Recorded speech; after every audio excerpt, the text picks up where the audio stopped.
The second book of Moses, called Exodus. Chapter 1. Now these are the names of the children of Israel who came to Egypt. Each man and his household came with Jacob: Reuben, Simeon, Levi, and Judah; Issachar, Zebulun, and Benjamin; Dan, Naphtali, Gad, and Asher. All those who were descendants of Jacob were 70 persons, for Joseph was in Egypt already. And Joseph died, all his brothers, and all that generation. But the children of Israel were fruitful and increased abundantly, multiplied and grew exceedingly mighty, and the land was filled with them. Now there arose a new king over Egypt, who did not know Joseph. And he said to his people, "Look, the people of the children of Israel are more and mightier than we. Come, let us deal shrewdly with them, lest they multiply, and it happen, in the event of war, that they also join our enemies and fight against us, and so go up out of the land." Therefore they set taskmasters over them, to afflict them with their burdens. And they built for Pharaoh supply cities, Pithom and Raamses. But the more they afflicted them, the more they multiplied and grew. And they were in dread of the children of Israel. So the Egyptians made the children of Israel serve with rigor, and they made their lives bitter with hard bondage, in mortar, in brick, and in all manner of service in the field. All their service in which they made them serve was with rigor. Then the king of Egypt spoke to the Hebrew midwives, of whom the name of one was Shiphrah, and the name of the other Puah. And he said, "When you do the duties of a midwife for the Hebrew women, and see them on the birth stools, if it is a son, then you shall kill him. But if it is a daughter, then she shall live." But the midwives feared God, and did not do as the king of Egypt commanded them, but saved the male children alive. So the king of Egypt called for the midwives, and said to them, "Why have you done this thing, and saved the male children alive?" And the midwives said to Pharaoh, "Because the Hebrew women are not like the Egyptian women, for they are lively, and give birth before the midwives come to them." Therefore God dealt well with the midwives, and the people multiplied and grew very mighty. And so it was, because the midwives feared God, that he provided households for them. So Pharaoh commanded all his people, saying, "Every son who is born you shall cast into the river, and every daughter you shall save alive." Chapter 2. And a man of the house of Levi went and took as wife a daughter of Levi. So the woman conceived and bore a son. And when she saw that he was a beautiful child, she hid him 3 months. But when she could no longer hide him, she took an ark of bulrushes for him, daubed it with asphalt and pitch, put the child in it, and laid it in the reeds by the river's bank. And his sister stood afar off, to know what would be done to him. Then the daughter of Pharaoh came down to bathe at the river, and her maidens walked along the riverside. And when she saw the ark among the reeds, she sent her maid to get it. And when she opened it, she saw the child, and behold, the baby wept. So she had compassion on him, and said, "This is one of the Hebrews' children." Then his sister said to Pharaoh's daughter, "Shall I go and call a nurse for you from the Hebrew women, that she may nurse the child for you?" And Pharaoh's daughter said to her, "Go." So the maiden went and called the child's mother. Then Pharaoh's daughter said to her, "Take this child away and nurse him for me, and I will give you your wages." So the woman took the child and nursed him. And the child grew, and she brought him to Pharaoh's daughter, and he became her son. So she called his name Moses, saying, "Because I drew him out of the water."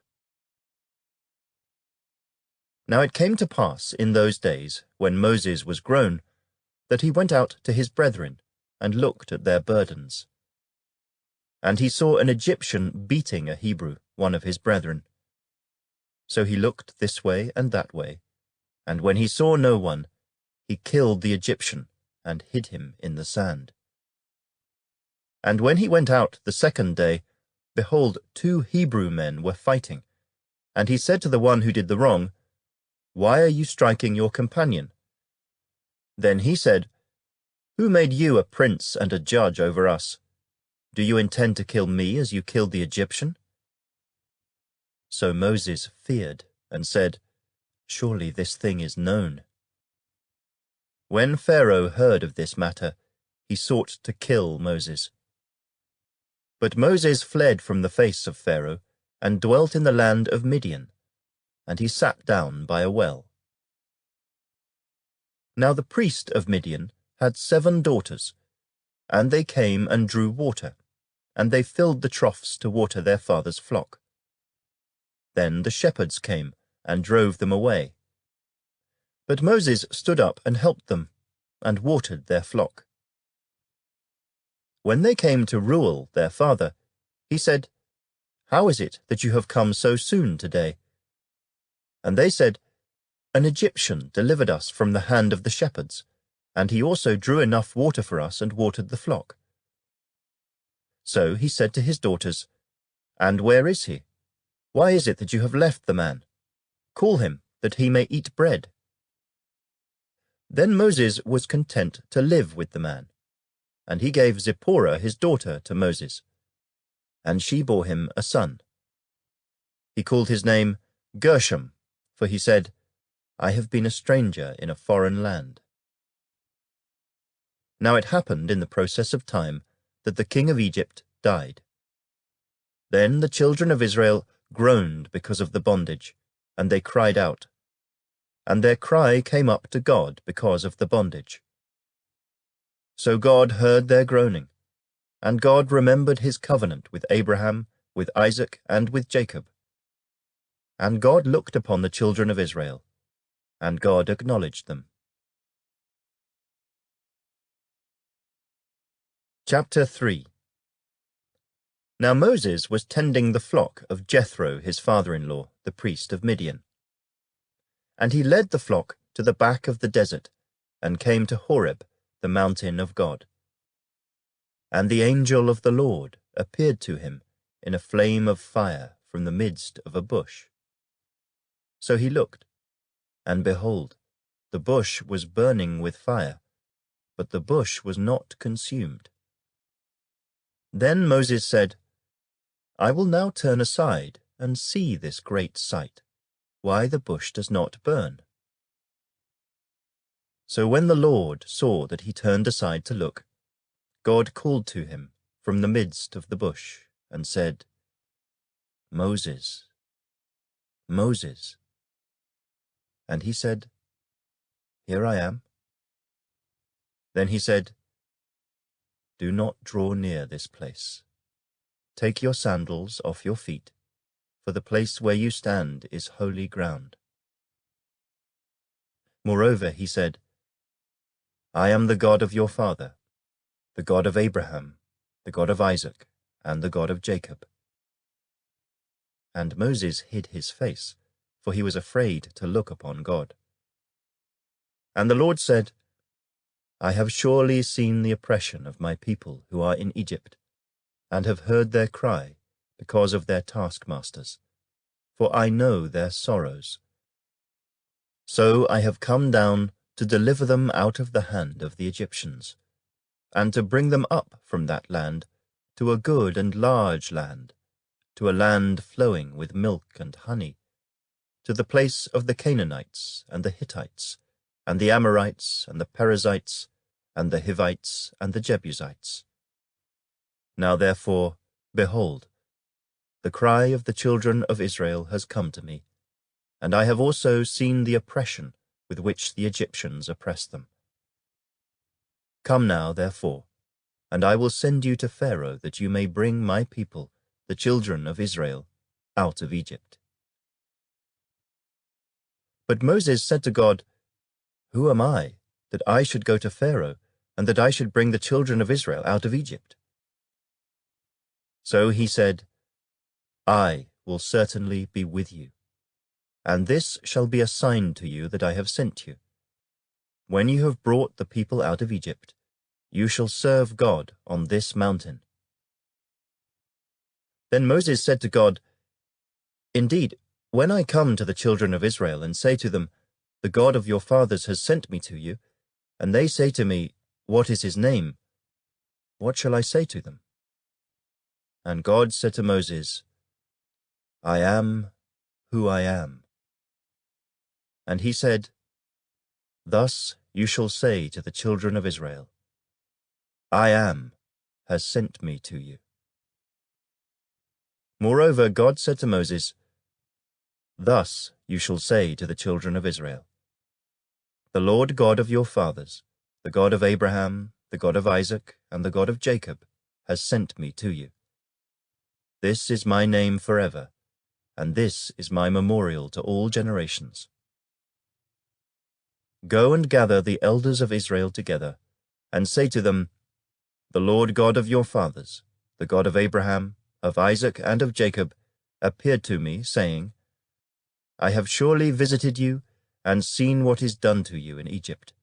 And I have said I will bring you up out of the affliction of Egypt, to the land of the Canaanites, and the Hittites, and the Amorites, and the Perizzites, and the Hivites, and the Jebusites, to a land flowing with milk and honey. Then they will heed your voice, and you shall come, you and the elders of Israel, to the king of Egypt. And you shall say to him, The Lord God of the Hebrews has met with us. And now, please, let us go 3 days' journey into the wilderness, that we may sacrifice to the Lord our God. But I am sure that the king of Egypt will not let you go, no, not even by a mighty hand. So I will stretch out my hand, and strike Egypt with all my wonders, which I will do in its midst. And after that he will let you go. And I will give this people favor in the sight of the Egyptians. And it shall be, when you go, that you shall not go empty-handed. But every woman shall ask of her neighbor, namely, of her who dwells near her house, articles of silver, articles of gold, and clothing. And you shall put them on your sons and on your daughters. So you shall plunder the Egyptians.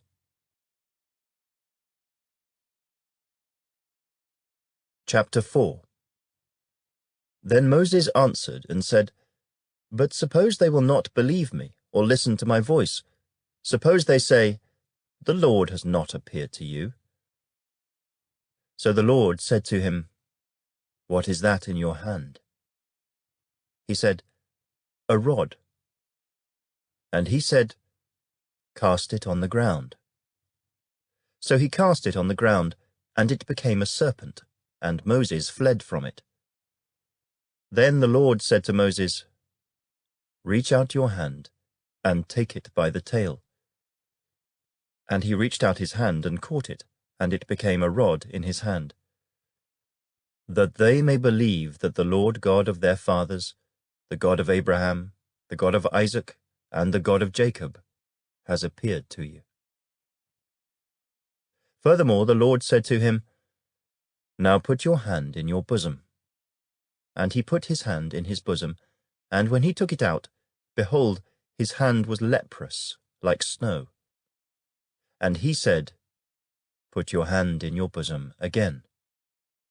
So he put his hand in his bosom again, and drew it out of his bosom, and behold, it was restored like his other flesh. Then it will be, if they do not believe you, nor heed the message of the first sign, that they may believe the message of the latter sign.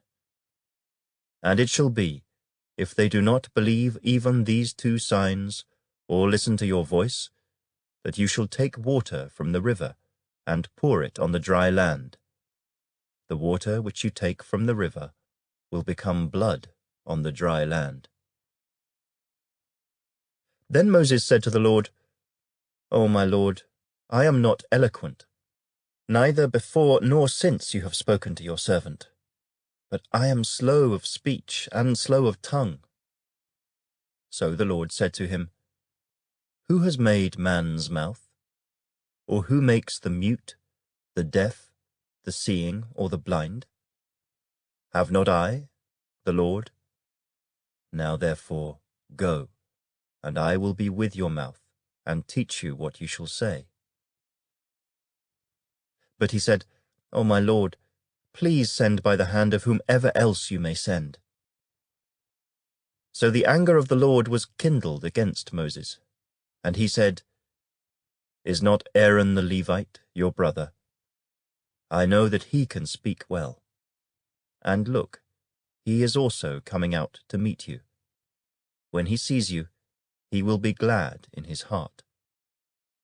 Now you shall speak to him and put the words in his mouth, and I will be with your mouth and with his mouth, and I will teach you what you shall do. So he shall be your spokesman to the people, and he himself shall be as a mouth for you, and you shall be to him as God. And you shall take this rod in your hand, with which you shall do the signs. So Moses went and returned to Jethro his father-in-law, and said to him, Please let me go and return to my brethren who are in Egypt, and see whether they are still alive. And Jethro said to Moses, Go in peace. Now the Lord said to Moses in Midian, Go, return to Egypt, for all the men who sought your life are dead. Then Moses took his wife and his sons, and set them on a donkey, and he returned to the land of Egypt. And Moses took the rod of God in his hand. And the Lord said to Moses, When you go back to Egypt, see that you do all those wonders before Pharaoh which I have put in your hand. But I will harden his heart, so that he will not let the people go. Then you shall say to Pharaoh, Thus says the Lord, Israel is my son, my firstborn. So I say to you, Let my son go, that he may serve me. But if you refuse to let him go, indeed, I will kill your son, your firstborn. And it came to pass on the way, at the encampment, that the Lord met him, and sought to kill him. Then Zipporah took a sharp stone and cut off the foreskin of her son, and cast it at Moses' feet, and said, Surely you are a husband of blood to me. So he let him go. Then she said, You are a husband of blood, because of the circumcision. And the Lord said to Aaron, Go into the wilderness to meet Moses. So he went and met him on the mountain of God, and kissed him. So Moses told Aaron all the words of the Lord who had sent him, and all the signs which he had commanded him. Then Moses and Aaron went and gathered together all the elders of the children of Israel. And Aaron spoke all the words which the Lord had spoken to Moses. Then he did the signs in the sight of the people. So the people believed, and when they heard that the Lord had visited the children of Israel, and that he had looked on their affliction, then they bowed their heads and worshipped. Chapter 5. Afterward, Moses and Aaron went in and told Pharaoh, Thus says the Lord God of Israel, Let my people go, that they may hold a feast to me in the wilderness. And Pharaoh said, Who is the Lord, that I should obey his voice to let Israel go? I do not know the Lord, nor will I let Israel go. So they said, The God of the Hebrews has met with us. Please, let us go 3 days' journey into the desert, and sacrifice to the Lord our God, lest he fall upon us with pestilence or with the sword." Then the king of Egypt said to them, "Moses and Aaron, why do you take the people from their work? Get back to your labor." And Pharaoh said, "Look, the people of the land are many now, and you make them rest from their labor." So the same day Pharaoh commanded the taskmasters of the people and their officers, saying, "You shall no longer give the people straw to make brick as before. Let them go and gather straw for themselves, and you shall lay on them the quota of bricks which they made before. You shall not reduce it. For they are idle. Therefore they cry out, saying, 'Let us go and sacrifice to our God.' Let more work be laid on the men, that they may labor in it, and let them not regard false words." And the taskmasters of the people and their officers went out and spoke to the people, saying, "Thus says Pharaoh, I will not give you straw. Go, get yourselves straw where you can find it, yet none of your work will be reduced." So the people were scattered abroad throughout all the land of Egypt to gather stubble instead of straw. And the taskmasters forced them to hurry, saying, "Fulfill your work, your daily quota, as when there was straw." Also the officers of the children of Israel, whom Pharaoh's taskmasters had set over them, were beaten and were asked, "Why have you not fulfilled your task in making brick both yesterday and today as before?" Then the officers of the children of Israel came and cried out to Pharaoh, saying, "Why are you dealing thus with your servants? There is no straw given to your servants, and they say to us, 'Make brick,' and indeed your servants are beaten, but the fault is in your own people." But he said, "You are idle, idle. Therefore you say, 'Let us go and sacrifice to the Lord.' Therefore go now and work, for no straw shall be given you, yet you shall deliver the quota of bricks." And the officers of the children of Israel saw that they were in trouble after it was said, "You shall not reduce any bricks from your daily quota." Then, as they came out from Pharaoh, they met Moses and Aaron, who stood there to meet them. And they said to them, "Let the Lord look on you and judge, because you have made us abhorrent in the sight of Pharaoh and in the sight of his servants, to put a sword in their hand to kill us." So Moses returned to the Lord and said, "Lord, why have you brought trouble on this people? Why is it you have sent me? For since I came to Pharaoh to speak in your name, he has done evil to this people. Neither have you delivered your people at all." Chapter 6. Then the Lord said to Moses, "Now you shall see what I will do to Pharaoh. For with a strong hand he will let them go, and with a strong hand he will drive them out of his land." And God spoke to Moses and said to him, "I am the Lord. I appeared to Abraham, to Isaac, and to Jacob as God Almighty, but by my name Lord I was not known to them. I have also established my covenant with them, to give them the land of Canaan, the land of their pilgrimage, in which they were strangers. And I have also heard the groaning of the children of Israel, whom the Egyptians keep in bondage, and I have remembered my covenant. Therefore say to the children of Israel, I am the Lord. I will bring you out from under the burdens of the Egyptians.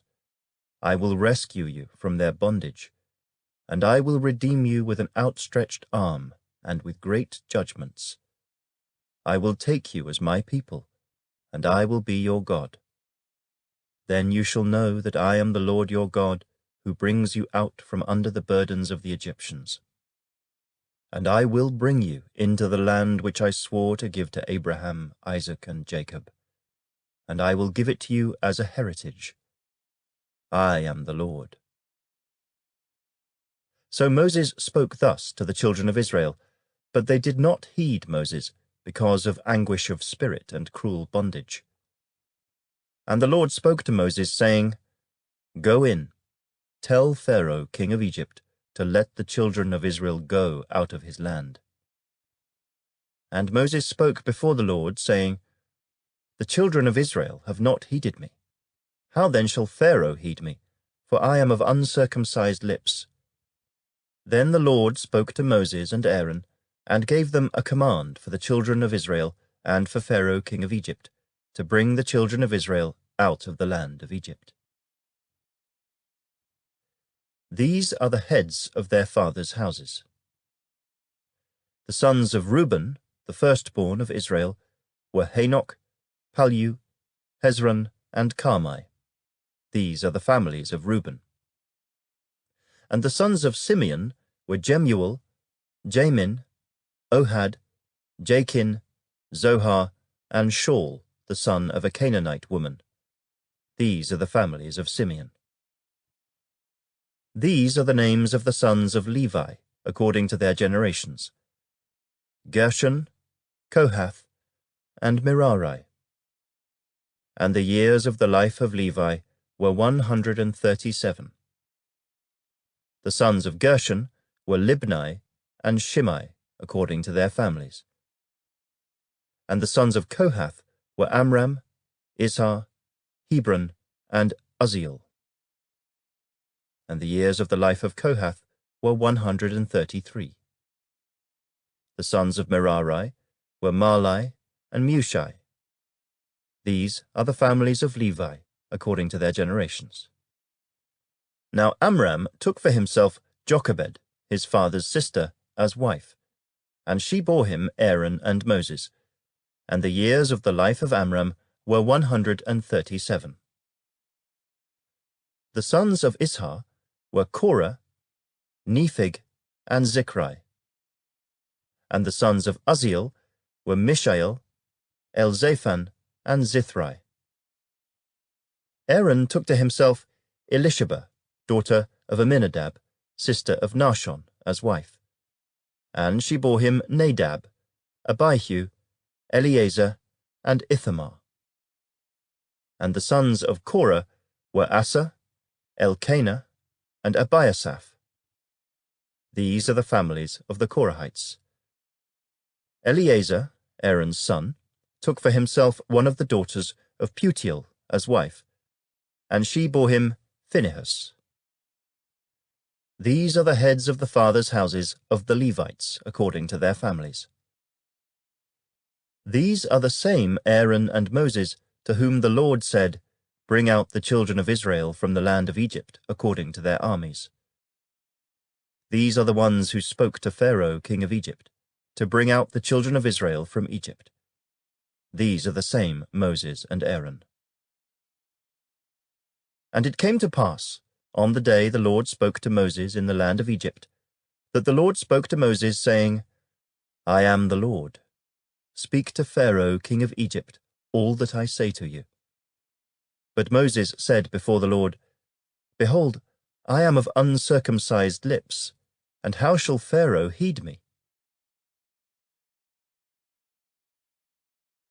Chapter 7. So the Lord said to Moses, See, I have made you as God to Pharaoh, and Aaron your brother shall be your prophet. You shall speak all that I command you. And Aaron your brother shall tell Pharaoh to send the children of Israel out of his land. And I will harden Pharaoh's heart, and multiply my signs and my wonders in the land of Egypt.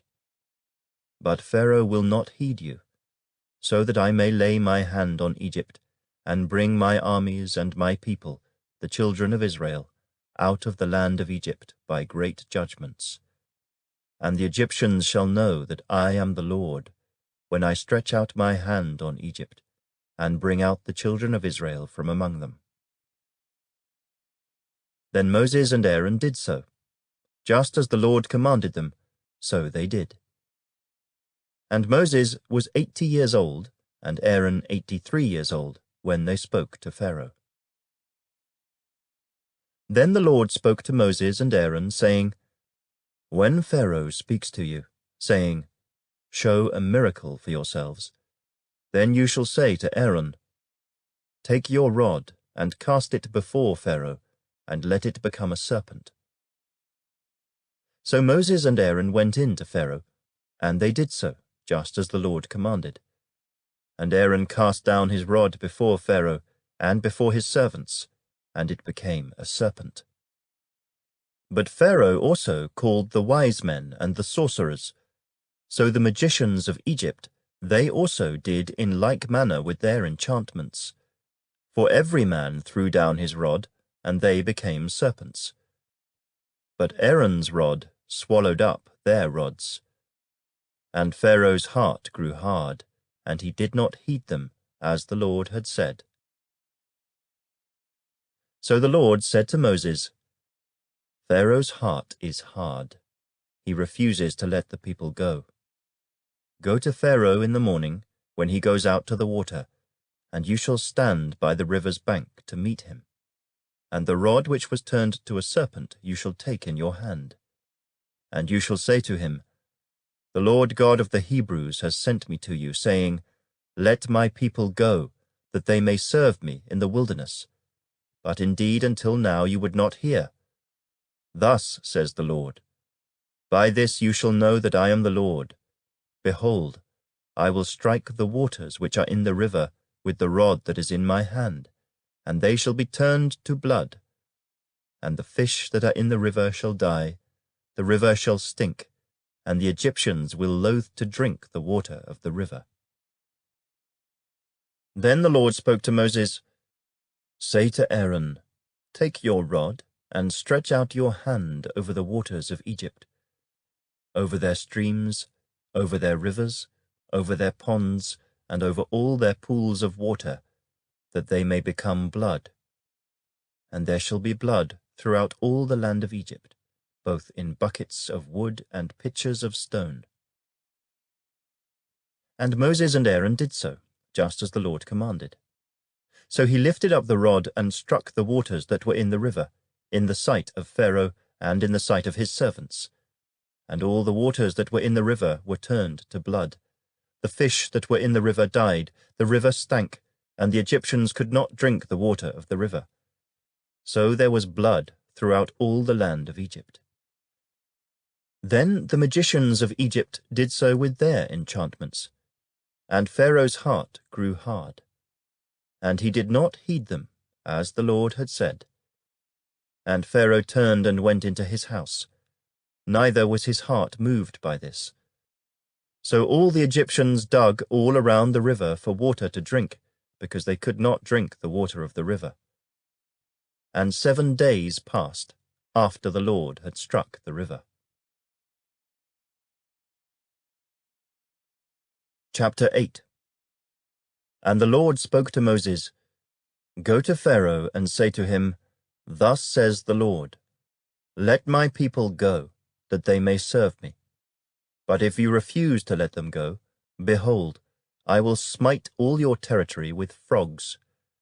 So the river shall bring forth frogs abundantly, which shall go up and come into your house, into your bedroom, on your bed, into the houses of your servants, on your people, into your ovens, and into your kneading bowls. And the frogs shall come up on you, on your people, and on all your servants." Then the Lord spoke to Moses, "Say to Aaron, Stretch out your hand with your rod over the streams, over the rivers, and over the ponds, and cause frogs to come up on the land of Egypt." So Aaron stretched out his hand over the waters of Egypt, and the frogs came up and covered the land of Egypt. And the magicians did so with their enchantments, and brought up frogs on the land of Egypt. Then Pharaoh called for Moses and Aaron and said, "Entreat the Lord that he may take away the frogs from me and from my people, and I will let the people go, that they may sacrifice to the Lord." And Moses said to Pharaoh, "Accept the honor of saying when I shall intercede for you, for your servants, and for your people, to destroy the frogs from you and your houses, that they may remain in the river only." So he said, "Tomorrow." And he said, "Let it be according to your word, that you may know that there is no one like the Lord our God. And the frogs shall depart from you, from your houses, from your servants, and from your people. They shall remain in the river only." Then Moses and Aaron went out from Pharaoh. And Moses cried out to the Lord concerning the frogs which he had brought against Pharaoh. So the Lord did according to the word of Moses. And the frogs died out of the houses, out of the courtyards, and out of the fields. They gathered them together in heaps, and the land stank. But when Pharaoh saw that there was relief, he hardened his heart, and did not heed them, as the Lord had said. So the Lord said to Moses, "Say to Aaron, stretch out your rod, and strike the dust of the land, so that it may become lice throughout all the land of Egypt." And they did so. For Aaron stretched out his hand with his rod, and struck the dust of the earth, and it became lice on man and beast. All the dust of the land became lice throughout all the land of Egypt. Now the magicians so worked with their enchantments to bring forth lice, but they could not. So there were lice on man and beast. Then the magicians said to Pharaoh, "This is the finger of God." But Pharaoh's heart grew hard, and he did not heed them, just as the Lord had said. And the Lord said to Moses, "Rise early in the morning, and stand before Pharaoh as he comes out to the water. Then say to him, 'Thus says the Lord, let my people go, that they may serve me. Or else, if you will not let my people go, behold, I will send swarms of flies on you and your servants, on your people, and into your houses. The houses of the Egyptians shall be full of swarms of flies, and also the ground on which they stand. And in that day I will set apart the land of Goshen, in which my people dwell, that no swarms of flies shall be there, in order that you may know that I am the Lord in the midst of the land. I will make a difference between my people and your people. Tomorrow this sign shall be." And the Lord did so. Thick swarms of flies came into the house of Pharaoh, into his servants' houses, and into all the land of Egypt. The land was corrupted because of the swarms of flies. Then Pharaoh called for Moses and Aaron, and said, "Go, sacrifice to your God in the land." And Moses said, "It is not right to do so, for we would be sacrificing the abomination of the Egyptians to the Lord our God. If we sacrifice the abomination of the Egyptians before their eyes, then will they not stone us? We will go 3 days' journey into the wilderness, and sacrifice to the Lord our God as he will command us." So Pharaoh said, "I will let you go, that you may sacrifice to the Lord your God in the wilderness. Only you shall not go very far away. Intercede for me." Then Moses said, "Indeed, I am going out from you, and I will entreat the Lord, that the swarms of flies may depart tomorrow from Pharaoh, from his servants, and from his people. But let Pharaoh not deal deceitfully any more in not letting the people go to sacrifice to the Lord." So Moses went out from Pharaoh and entreated the Lord. And the Lord did according to the word of Moses. He removed the swarms of flies from Pharaoh, from his servants, and from his people. Not one remained. But Pharaoh hardened his heart at this time also. Neither would he let the people go. Chapter 9. Then the Lord said to Moses, "Go into Pharaoh, and tell him, 'Thus says the Lord God of the Hebrews, let my people go, that they may serve me. For if you refuse to let them go, and still hold them, behold, the hand of the Lord will be on your cattle in the field, on the horses, on the donkeys, on the camels, on the oxen, and on the sheep, a very severe pestilence. And the Lord will make a difference between the livestock of Israel and the livestock of Egypt. So nothing shall die of all that belongs to the children of Israel.'" Then the Lord appointed a set time, saying, Tomorrow the Lord will do this thing in the land." So the Lord did this thing on the next day, and all the livestock of Egypt died. But of the livestock of the children of Israel, not one died. Then Pharaoh sent, and indeed, not even one of the livestock of the Israelites was dead. But the heart of Pharaoh became hard, and he did not let the people go. So the Lord said to Moses and Aaron, "Take for yourselves handfuls of ashes from a furnace, and let Moses scatter it toward the heavens in the sight of Pharaoh. And it will become fine dust in all the land of Egypt, and it will cause boils that break out in sores on man and beast throughout all the land of Egypt." Then they took ashes from the furnace, and stood before Pharaoh, and Moses scattered them toward heaven. And they caused boils that break out in sores on man and beast. And the magicians could not stand before Moses because of the boils, for the boils were on the magicians and on all the Egyptians. But the Lord hardened the heart of Pharaoh, and he did not heed them, just as the Lord had spoken to Moses. Then the Lord said to Moses, "Rise early in the morning, and stand before Pharaoh, and say to him, 'Thus says the Lord God of the Hebrews, Let my people go, that they may serve me. For at this time I will send all my plagues to your very heart, and on your servants, and on your people, that you may know that there is none like me in all the earth.' Now if I had stretched out my hand and struck you and your people with pestilence, then you would have been cut off from the earth. But indeed for this purpose I have raised you up, that I may show my power in you, and that my name may be declared in all the earth.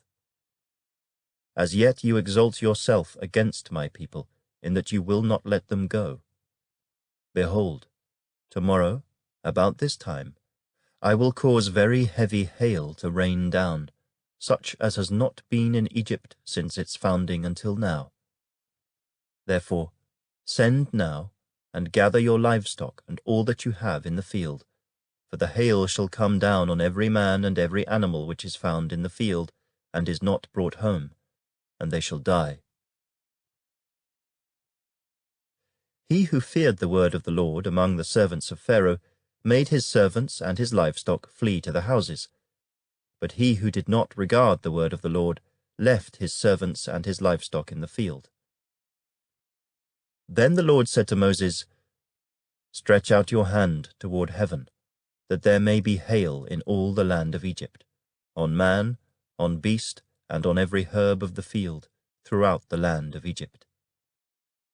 And Moses stretched out his rod toward heaven, and the Lord sent thunder and hail, and fire darted to the ground, and the Lord rained hail on the land of Egypt. So there was hail, and fire mingled with the hail, so very heavy that there was none like it in all the land of Egypt since it became a nation.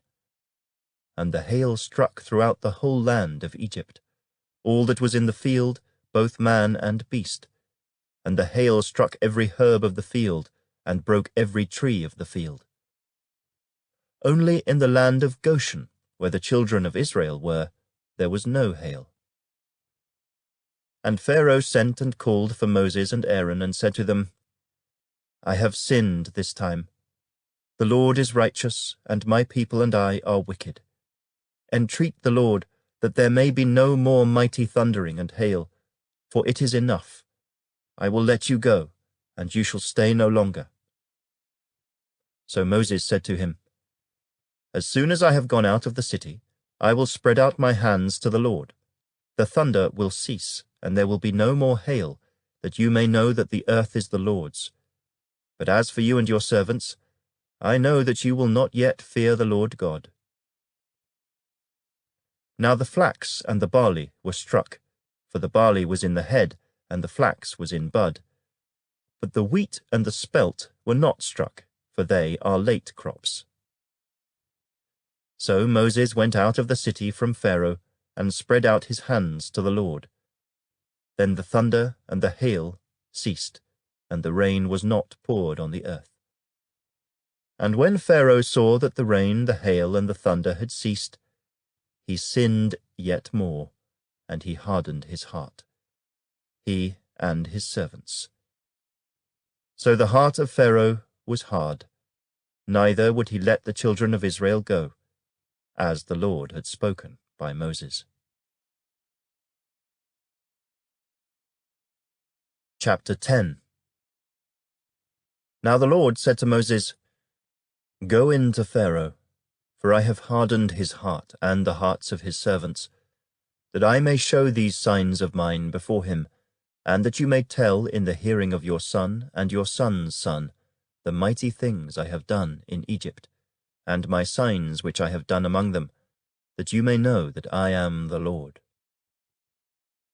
So Moses and Aaron came in to Pharaoh and said to him, "Thus says the Lord God of the Hebrews, how long will you refuse to humble yourself before me? Let my people go, that they may serve me. Or else, if you refuse to let my people go, behold, tomorrow I will bring locusts into your territory, and they shall cover the face of the earth, so that no one will be able to see the earth. And they shall eat the residue of what is left, which remains to you from the hail, and they shall eat every tree which grows up for you out of the field.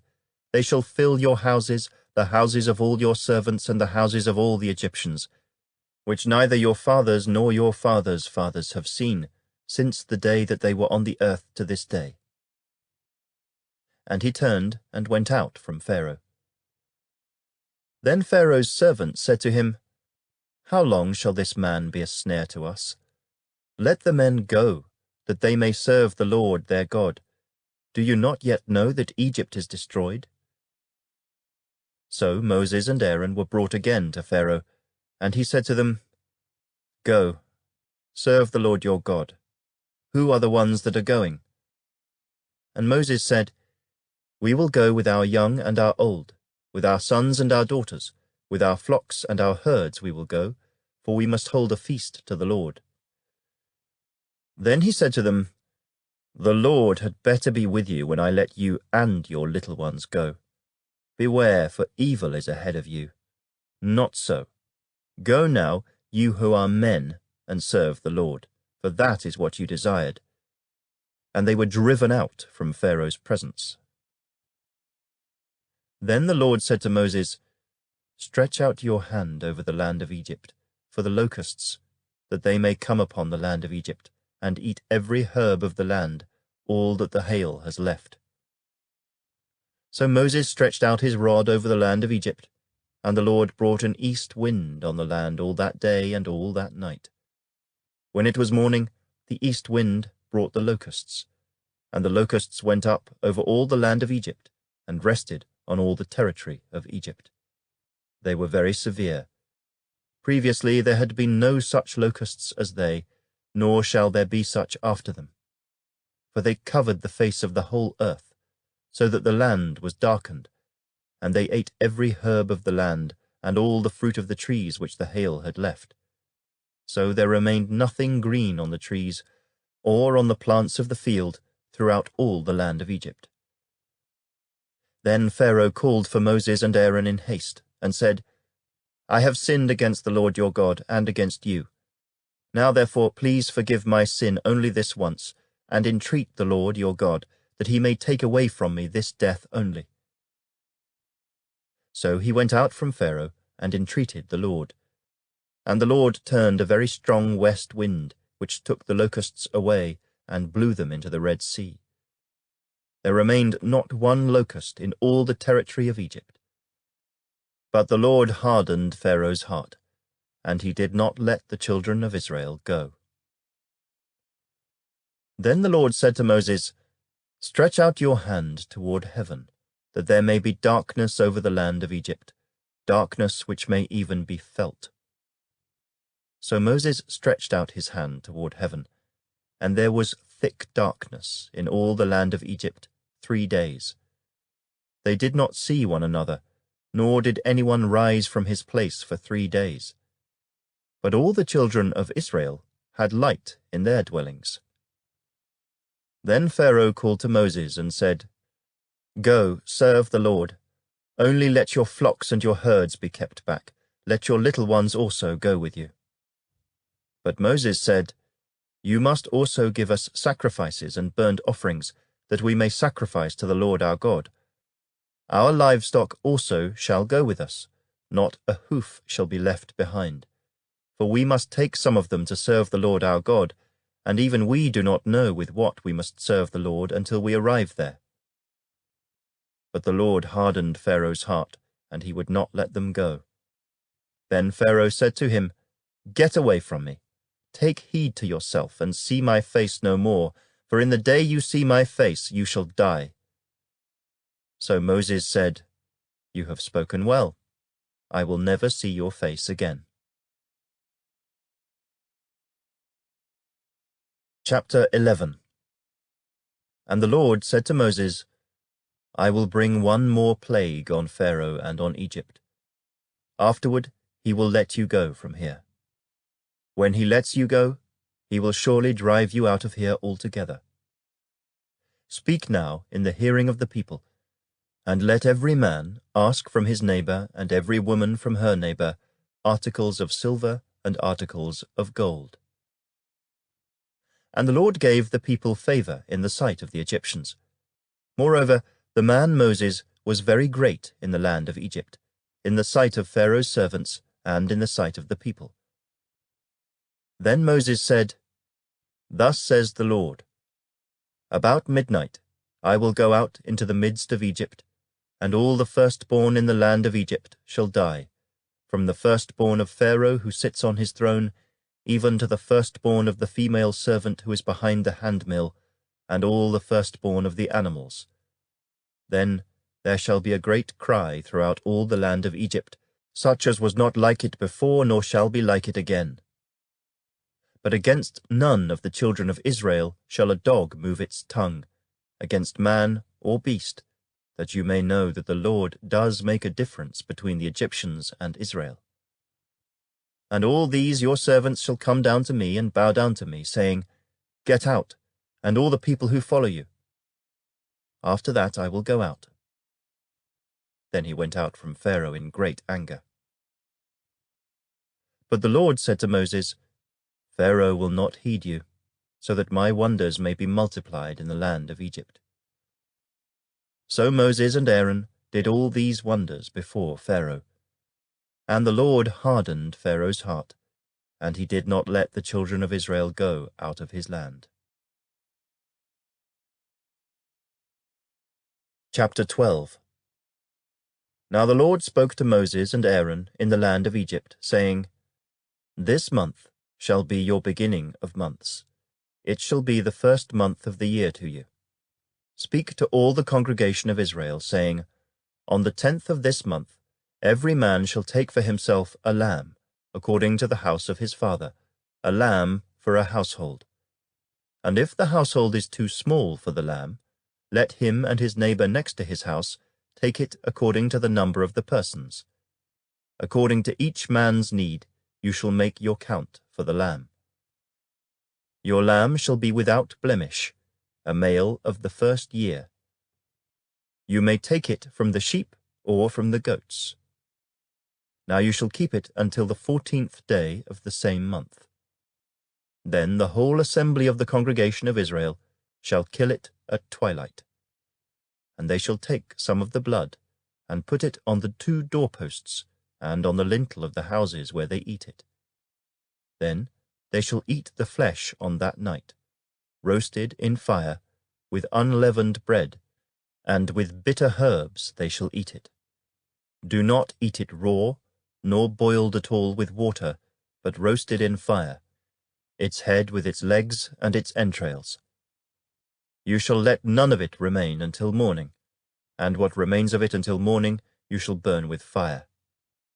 And thus you shall eat it, with a belt on your waist, your sandals on your feet, and your staff in your hand. So you shall eat it in haste.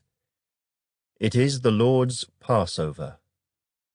For I will pass through the land of Egypt on that night, and will strike all the firstborn in the land of Egypt, both man and beast, and against all the gods of Egypt I will execute judgment. I am the Lord. Now the blood shall be a sign for you on the houses where you are. And when I see the blood, I will pass over you, and the plague shall not be on you to destroy you when I strike the land of Egypt. So this day shall be to you a memorial, and you shall keep it as a feast to the Lord throughout your generations. You shall keep it as a feast by an everlasting ordinance. 7 days you shall eat unleavened bread. On the first day you shall remove leaven from your houses, for whoever eats leavened bread from the first day until the 7th day, that person shall be cut off from Israel. On the first day there shall be a holy convocation, and on the 7th day there shall be a holy convocation for you. No manner of work shall be done on them. But that which everyone must eat, that only may be prepared by you. So you shall observe the feast of unleavened bread, for on this same day I will have brought your armies out of the land of Egypt. Therefore you shall observe this day throughout your generations as an everlasting ordinance. In the 1st month, on the 14th day of the month, at evening, you shall eat unleavened bread until the 21st day of the month at evening.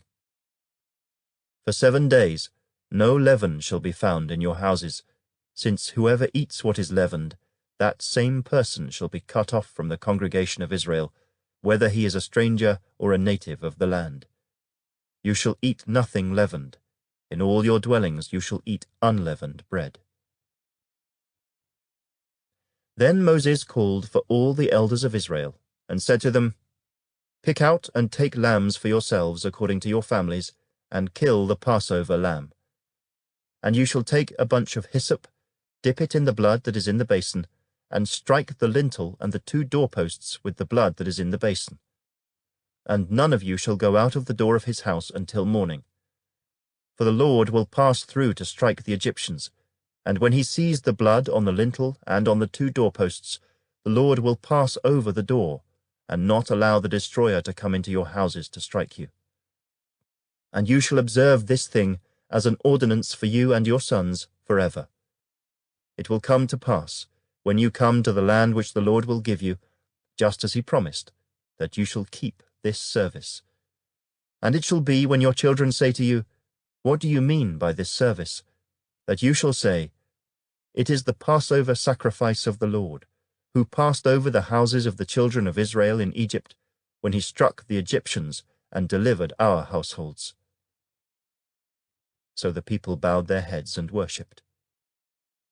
Then the children of Israel went away and did so, just as the Lord had commanded Moses and Aaron, so they did.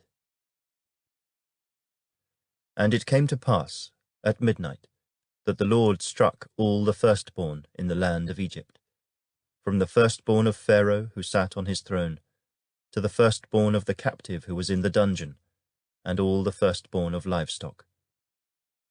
So Pharaoh rose in the night, he, all his servants, and all the Egyptians, and there was a great cry in Egypt, for there was not a house where there was not one dead.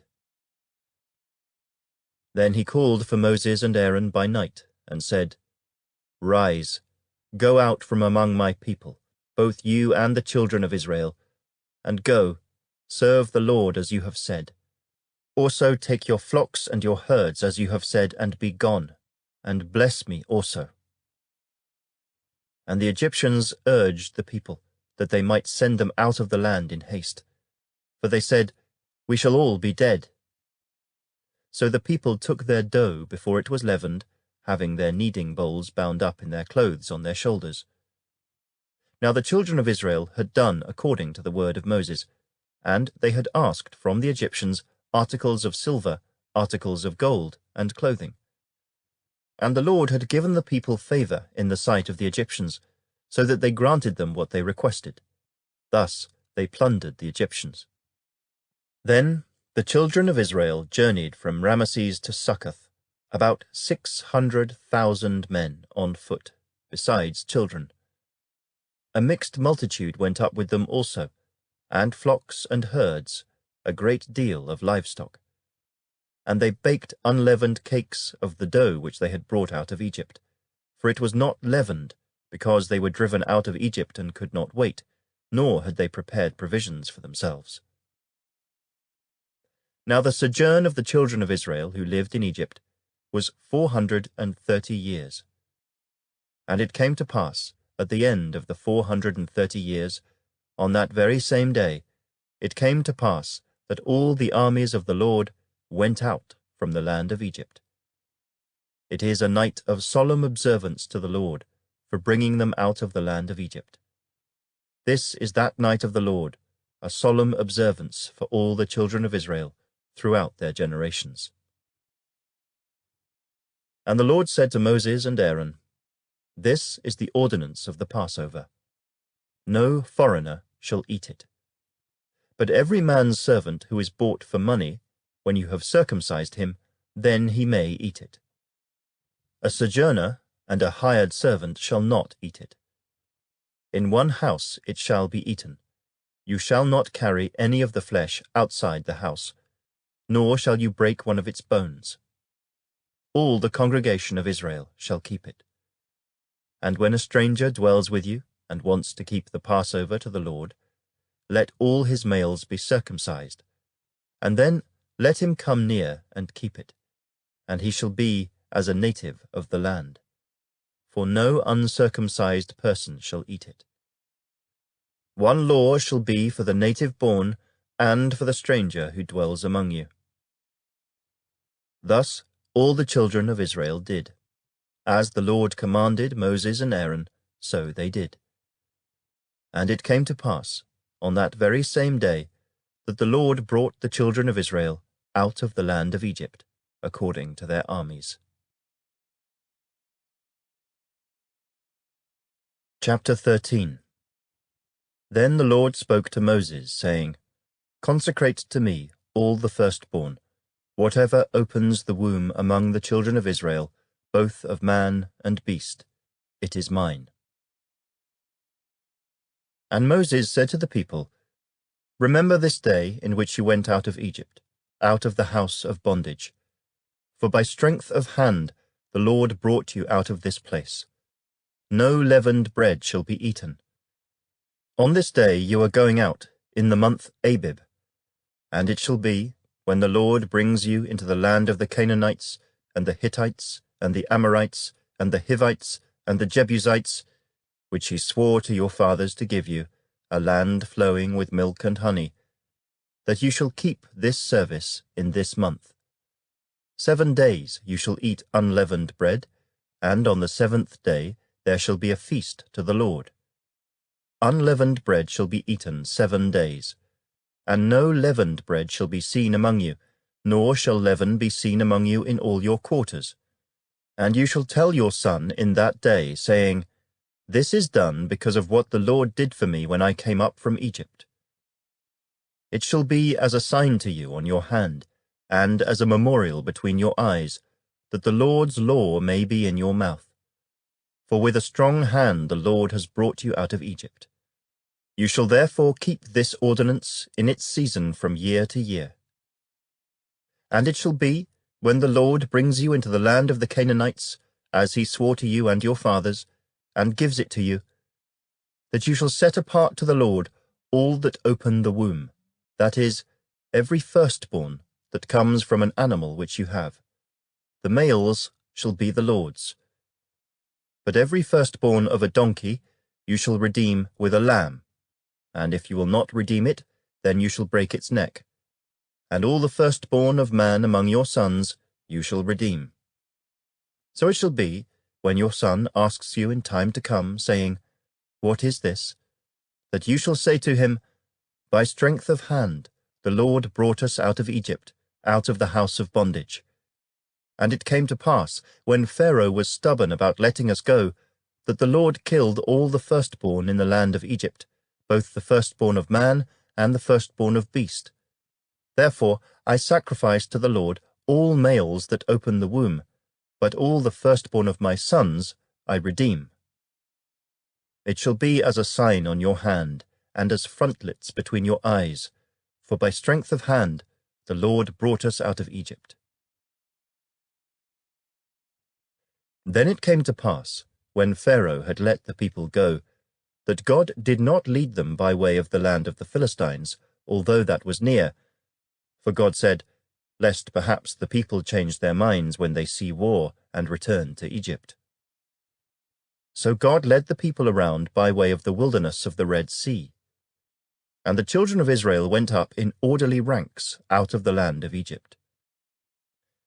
And Moses took the bones of Joseph with him, for he had placed the children of Israel under solemn oath, saying, God will surely visit you, and you shall carry up my bones from here with you. So they took their journey from Succoth, and camped in Etham at the edge of the wilderness. And the Lord went before them by day in a pillar of cloud to lead the way, and by night in a pillar of fire to give them light, so as to go by day and night. He did not take away the pillar of cloud by day, or the pillar of fire by night, from before the people.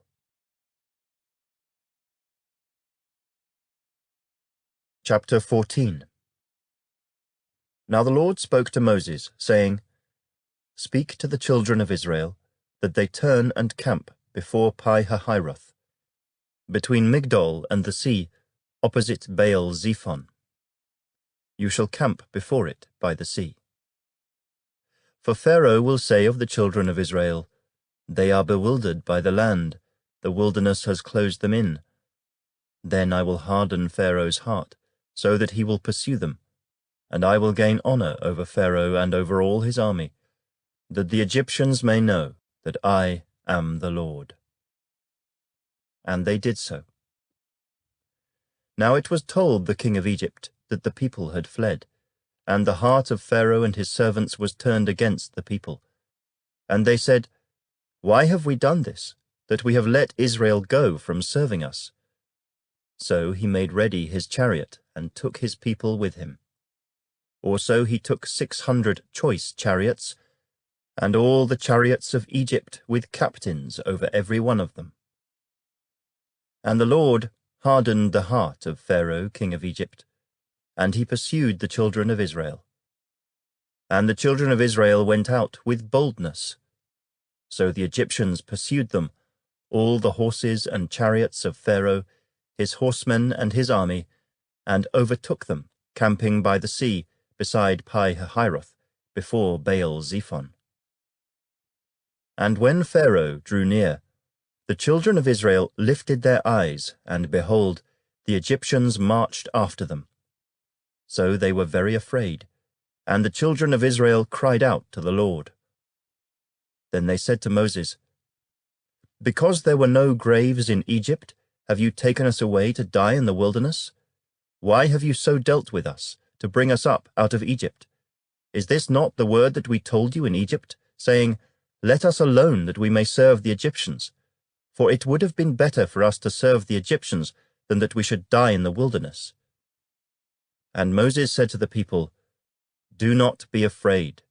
Stand still, and see the salvation of the Lord, which he will accomplish for you today.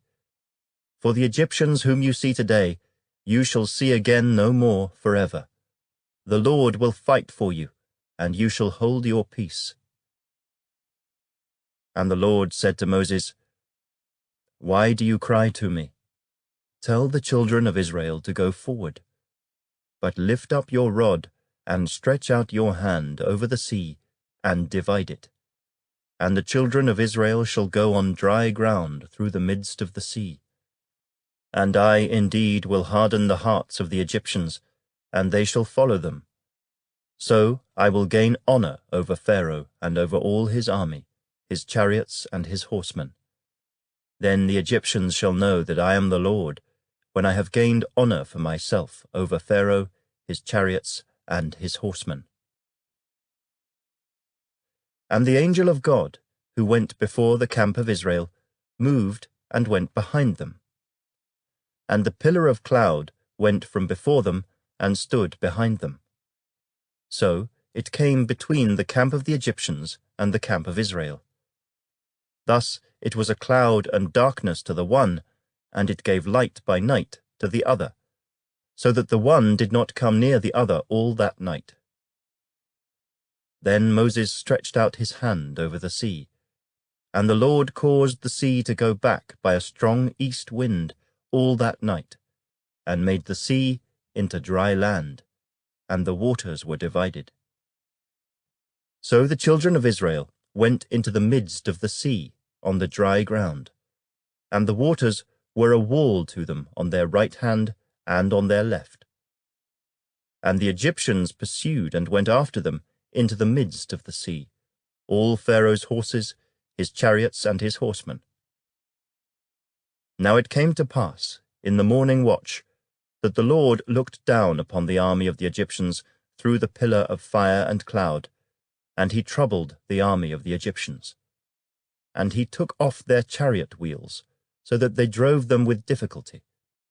And the Egyptians said, "Let us flee from the face of Israel, for the Lord fights for them against the Egyptians." Then the Lord said to Moses, "Stretch out your hand over the sea, that the waters may come back upon the Egyptians, on their chariots and on their horsemen." And Moses stretched out his hand over the sea, and when the morning appeared, the sea returned to its full depth, while the Egyptians were fleeing into it. So the Lord overthrew the Egyptians in the midst of the sea. Then the waters returned and covered the chariots, the horsemen, and all the army of Pharaoh that came into the sea after them. Not so much as one of them remained. But the children of Israel had walked on dry land in the midst of the sea, and the waters were a wall to them on their right hand and on their left. So the Lord saved Israel that day out of the hand of the Egyptians, and Israel saw the Egyptians dead on the seashore. Thus Israel saw the great work which the Lord had done in Egypt. So the people feared the Lord, and believed the Lord and his servant Moses. Chapter 15. Then Moses and the children of Israel sang this song to the Lord, and spoke, saying, "I will sing to the Lord, for he has triumphed gloriously. The horse and its rider he has thrown into the sea. The Lord is my strength and song, and he has become my salvation. He is my God, and I will praise him, my father's God, and I will exalt him. The Lord is a man of war, the Lord is his name. Pharaoh's chariots and his army he has cast into the sea. His chosen captains also are drowned in the Red Sea. The depths have covered them. They sank to the bottom like a stone. Your right hand, O Lord, has become glorious in power. Your right hand, O Lord, has dashed the enemy in pieces. And in the greatness of your excellence, you have overthrown those who rose against you. You sent forth your wrath. It consumed them like stubble.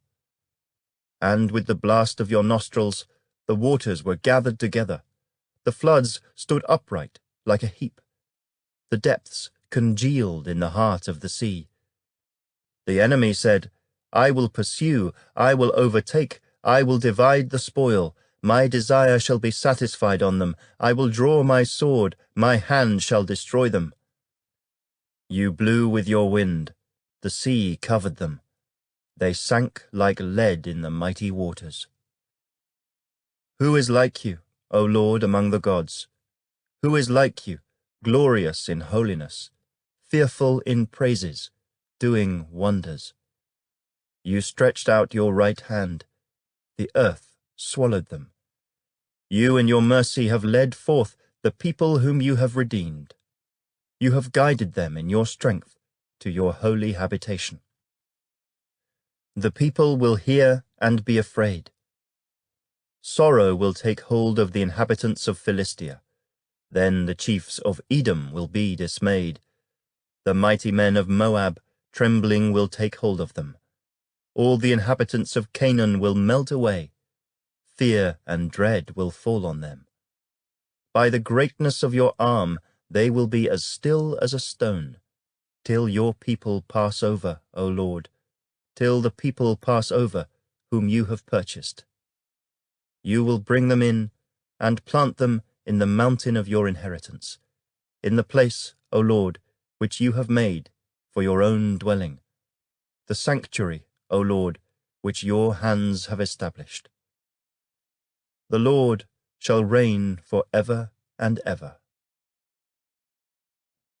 For the horses of Pharaoh went with his chariots and his horsemen into the sea, and the Lord brought back the waters of the sea upon them.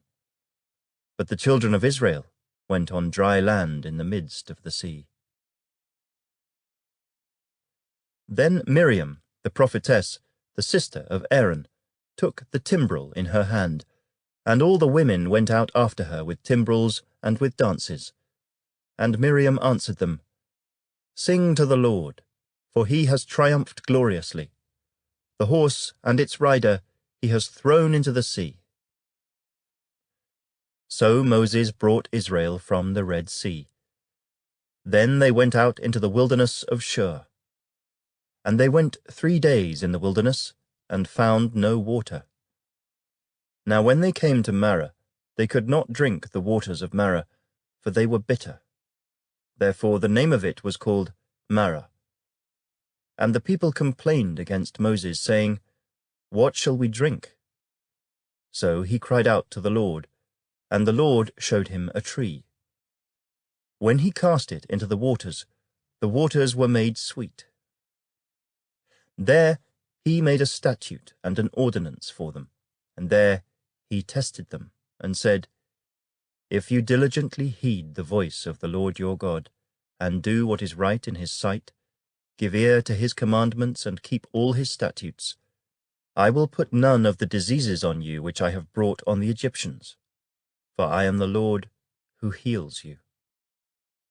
Then they came to Elim, where there were 12 wells of water and 70 palm trees. So they camped there by the waters.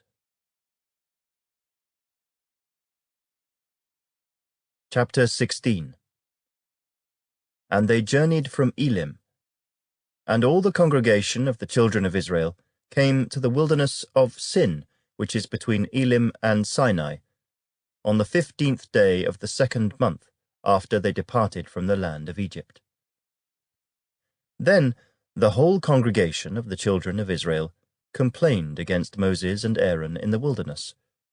And the children of Israel said to them, Oh, that we had died by the hand of the Lord in the land of Egypt, when we sat by the pots of meat, and when we ate bread to the full. For you have brought us out into this wilderness to kill this whole assembly with hunger. Then the Lord said to Moses, Behold, I will rain bread from heaven for you.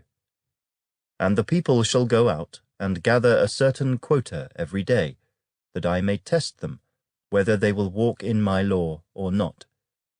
And it shall be on the 6th day that they shall prepare what they bring in, and it shall be twice as much as they gather daily. Then Moses and Aaron said to all the children of Israel, At evening you shall know that the Lord has brought you out of the land of Egypt. And in the morning you shall see the glory of the Lord, for he hears your complaints against the Lord. But what are we that you complain against us? Also Moses said, This shall be seen when the Lord gives you meat to eat in the evening, and in the morning bread to the full. For the Lord hears your complaints which you make against him. And what are we? Your complaints are not against us, but against the Lord. Then Moses spoke to Aaron, Say to all the congregation of the children of Israel, Come near before the Lord, for he has heard your complaints. Now it came to pass, as Aaron spoke to the whole congregation of the children of Israel, that they looked toward the wilderness, and behold, the glory of the Lord appeared in the cloud.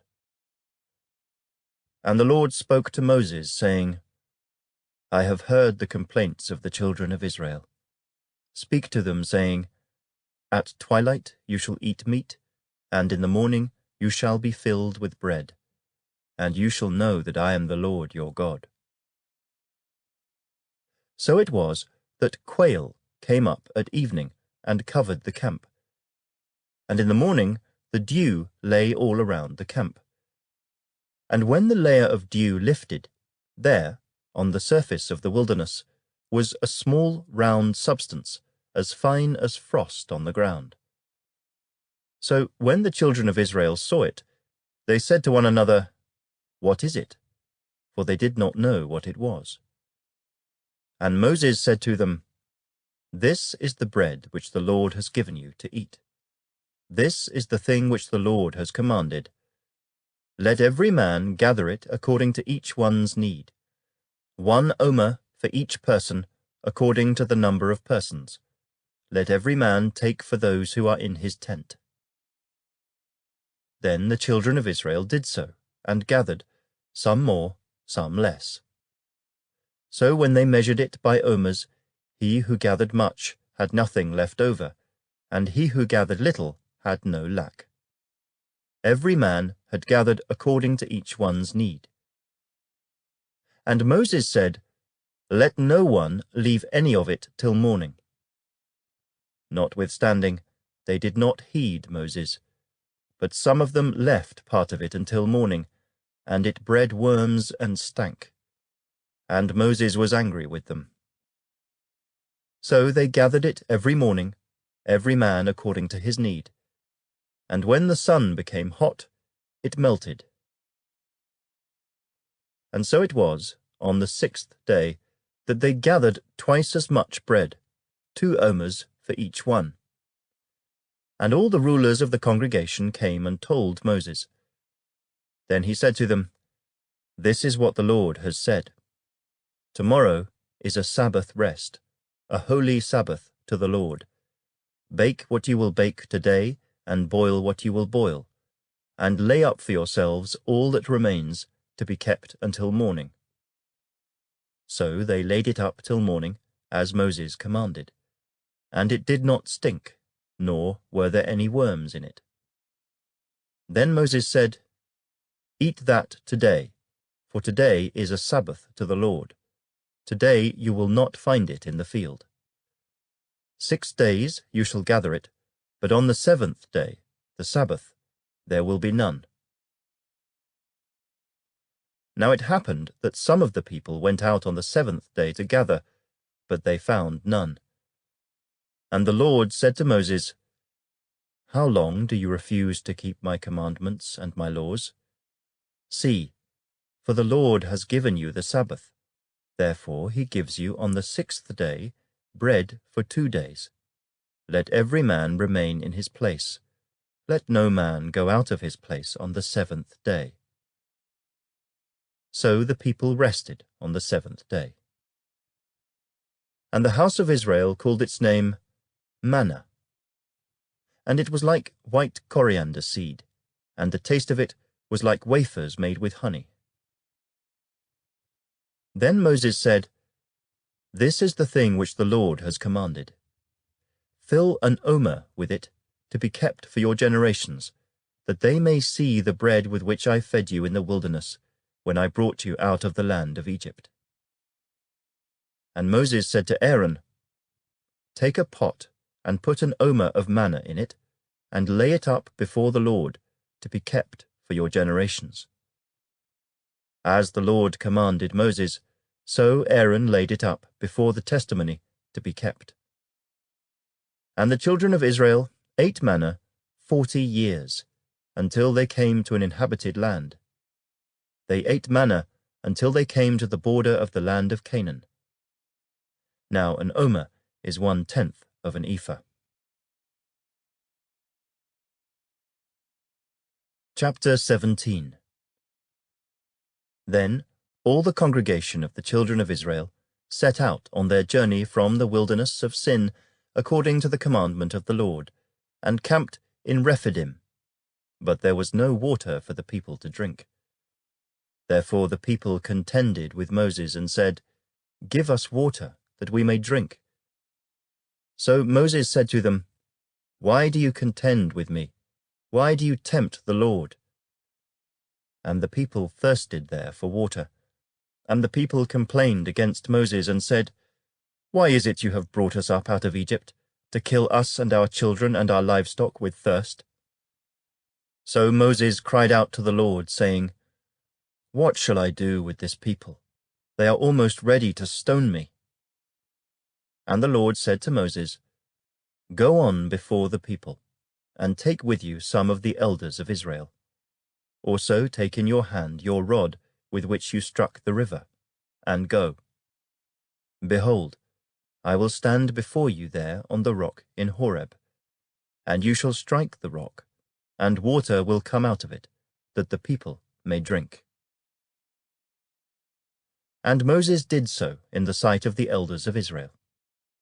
So he called the name of the place Massah and Meribah, because of the contention of the children of Israel, and because they tempted the Lord, saying, "Is the Lord among us or not?" Now Amalek came and fought with Israel in Rephidim. And Moses said to Joshua, "Choose us some men, and go out, fight with Amalek. Tomorrow I will stand on the top of the hill with the rod of God in my hand." So Joshua did as Moses said to him, and fought with Amalek. And Moses, Aaron, and Hur went up to the top of the hill. And so it was, when Moses held up his hand, that Israel prevailed. And when he let down his hand, Amalek prevailed. But Moses' hands became heavy. So they took a stone and put it under him, and he sat on it. And Aaron and Hur supported his hands, one on one side and the other on the other side. And his hands were steady until the going down of the sun. So Joshua defeated Amalek and his people with the edge of the sword. Then the Lord said to Moses, "Write this for a memorial in the book, and recount it in the hearing of Joshua, that I will utterly blot out the remembrance of Amalek from under heaven." And Moses built an altar, and called its name, "The Lord is my banner." For he said, "Because the Lord has sworn, the Lord will have war with Amalek from generation to generation." Chapter 18. And Jethro, the priest of Midian, Moses' father-in-law, heard of all that God had done for Moses and for Israel his people, that the Lord had brought Israel out of Egypt. Then Jethro, Moses' father-in-law, took Zipporah, Moses' wife, after he had sent her back, with her 2 sons, of whom the name of one was Gershom, for he said, "I have been a stranger in a foreign land," and the name of the other was Eliezer, for he said, "The God of my father was my help, and delivered me from the sword of Pharaoh." And Jethro, Moses' father-in-law, came with his sons and his wife to Moses in the wilderness, where he was encamped at the mountain of God. Now he had said to Moses, "I, your father-in-law Jethro, am coming to you with your wife, and her 2 sons with her." So Moses went out to meet his father-in-law, bowed down and kissed him. And they asked each other about their well-being, and they went into the tent. And Moses told his father-in-law all that the Lord had done to Pharaoh and to the Egyptians for Israel's sake, all the hardship that had come upon them on the way, and how the Lord had delivered them. Then Jethro rejoiced for all the good which the Lord had done for Israel, whom he had delivered out of the hand of the Egyptians. And Jethro said, "Blessed be the Lord, who has delivered you out of the hand of the Egyptians and out of the hand of Pharaoh, and who has delivered the people from under the hand of the Egyptians. Now I know that the Lord is greater than all the gods. For in the very thing in which they behaved proudly, he was above them." Then Jethro, Moses' father-in-law, took a burnt offering and other sacrifices to offer to God. And Aaron came with all the elders of Israel to eat bread with Moses' father-in-law before God. And so it was, on the next day, that Moses sat to judge the people. And the people stood before Moses from morning until evening. So when Moses' father-in-law saw all that he did for the people, he said, "What is this thing that you are doing for the people? Why do you alone sit, and all the people stand before you from morning until evening?" And Moses said to his father-in-law, "Because the people come to me to inquire of God. When they have a difficulty, they come to me, and I judge between one and another, and I make known the statutes of God and his laws." So Moses' father-in-law said to him, "The thing that you do is not good. Both you and these people who are with you will surely wear yourselves out. For this thing is too much for you. You are not able to perform it by yourself. Listen now to my voice. I will give you counsel, and God will be with you. Stand before God for the people, so that you may bring the difficulties to God. And you shall teach them the statutes and the laws, and show them the way in which they must walk and the work they must do.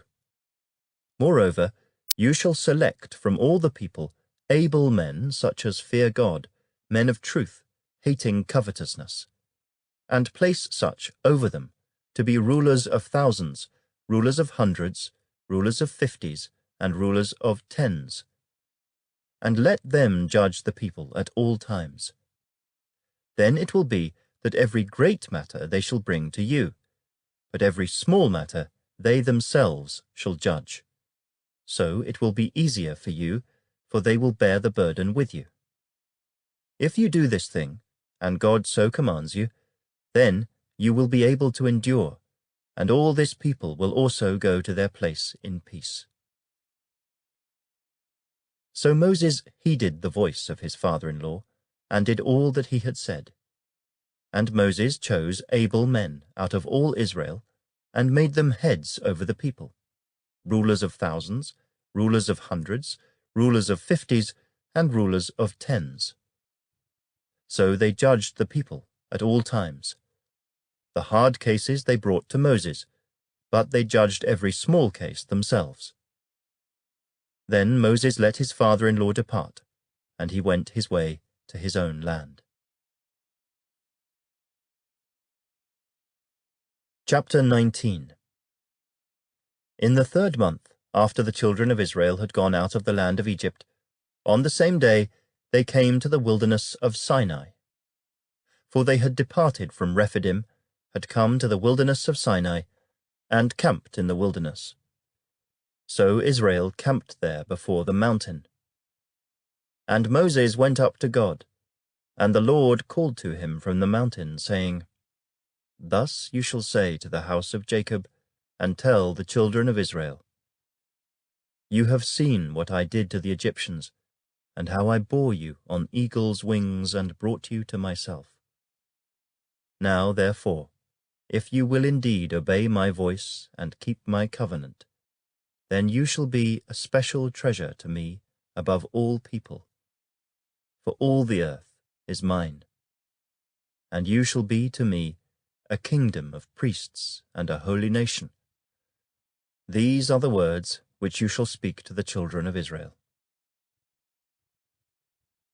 So Moses came and called for the elders of the people, and laid before them all these words which the Lord commanded him. Then all the people answered together and said, "All that the Lord has spoken, we will do." So Moses brought back the words of the people to the Lord.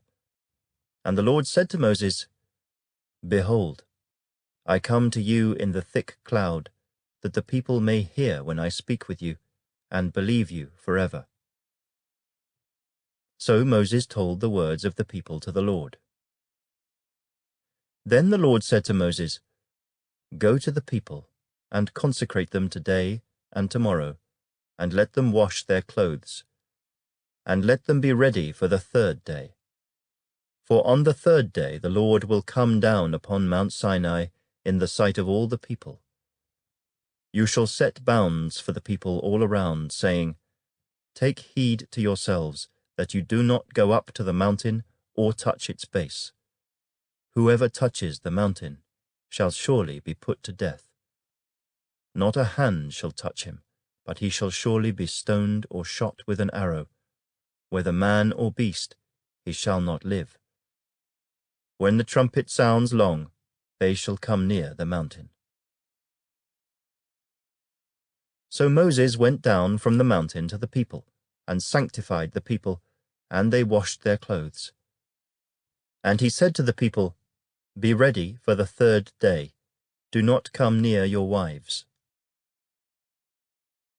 Then it came to pass, on the 3rd day, in the morning, that there were thunderings and lightnings, and a thick cloud on the mountain. And the sound of the trumpet was very loud, so that all the people who were in the camp trembled. And Moses brought the people out of the camp to meet with God, and they stood at the foot of the mountain. Now Mount Sinai was completely in smoke, because the Lord descended upon it in fire. Its smoke ascended like the smoke of a furnace, and the whole mountain quaked greatly. And when the blast of the trumpet sounded long and became louder and louder, Moses spoke, and God answered him by voice. Then the Lord came down upon Mount Sinai on the top of the mountain. And the Lord called Moses to the top of the mountain, and Moses went up. And the Lord said to Moses, Go down and warn the people, lest they break through to gaze at the Lord, and many of them perish. Also let the priests who come near the Lord consecrate themselves, lest the Lord break out against them. But Moses said to the Lord, The people cannot come up to Mount Sinai, for you warned us, saying, Set bounds around the mountain and consecrate it. Then the Lord said to him, Away, get down and then come up, you and Aaron with you. But do not let the priests and the people break through to come up to the Lord, lest he break out against them. So Moses went down to the people and spoke to them. Chapter 20. And God spoke all these words, saying, I am the Lord your God, who brought you out of the land of Egypt, out of the house of bondage. You shall have no other gods before me. You shall not make for yourself a carved image, any likeness of anything that is in heaven above, or that is in the earth beneath, or that is in the water under the earth. You shall not bow down to them, nor serve them. For I, the Lord your God, am a jealous God, visiting the iniquity of the fathers upon the children to the 3rd and 4th generations of those who hate me, but showing mercy to thousands, to those who love me and keep my commandments. You shall not take the name of the Lord your God in vain, for the Lord will not hold him guiltless who takes his name in vain. Remember the Sabbath day to keep it holy. 6 days you shall labor and do all your work, but the 7th day is the Sabbath of the Lord your God.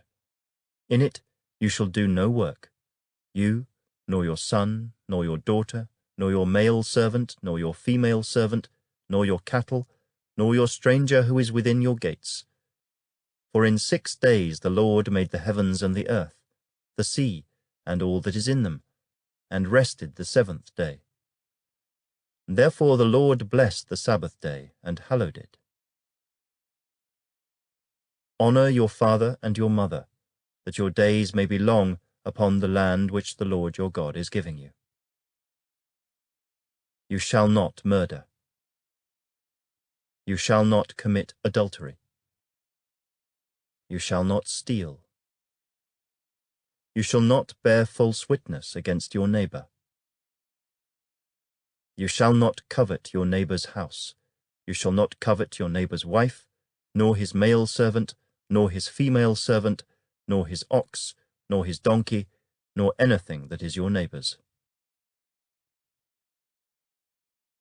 Now all the people witnessed the thunderings, the lightning flashes, the sound of the trumpet, and the mountains smoking.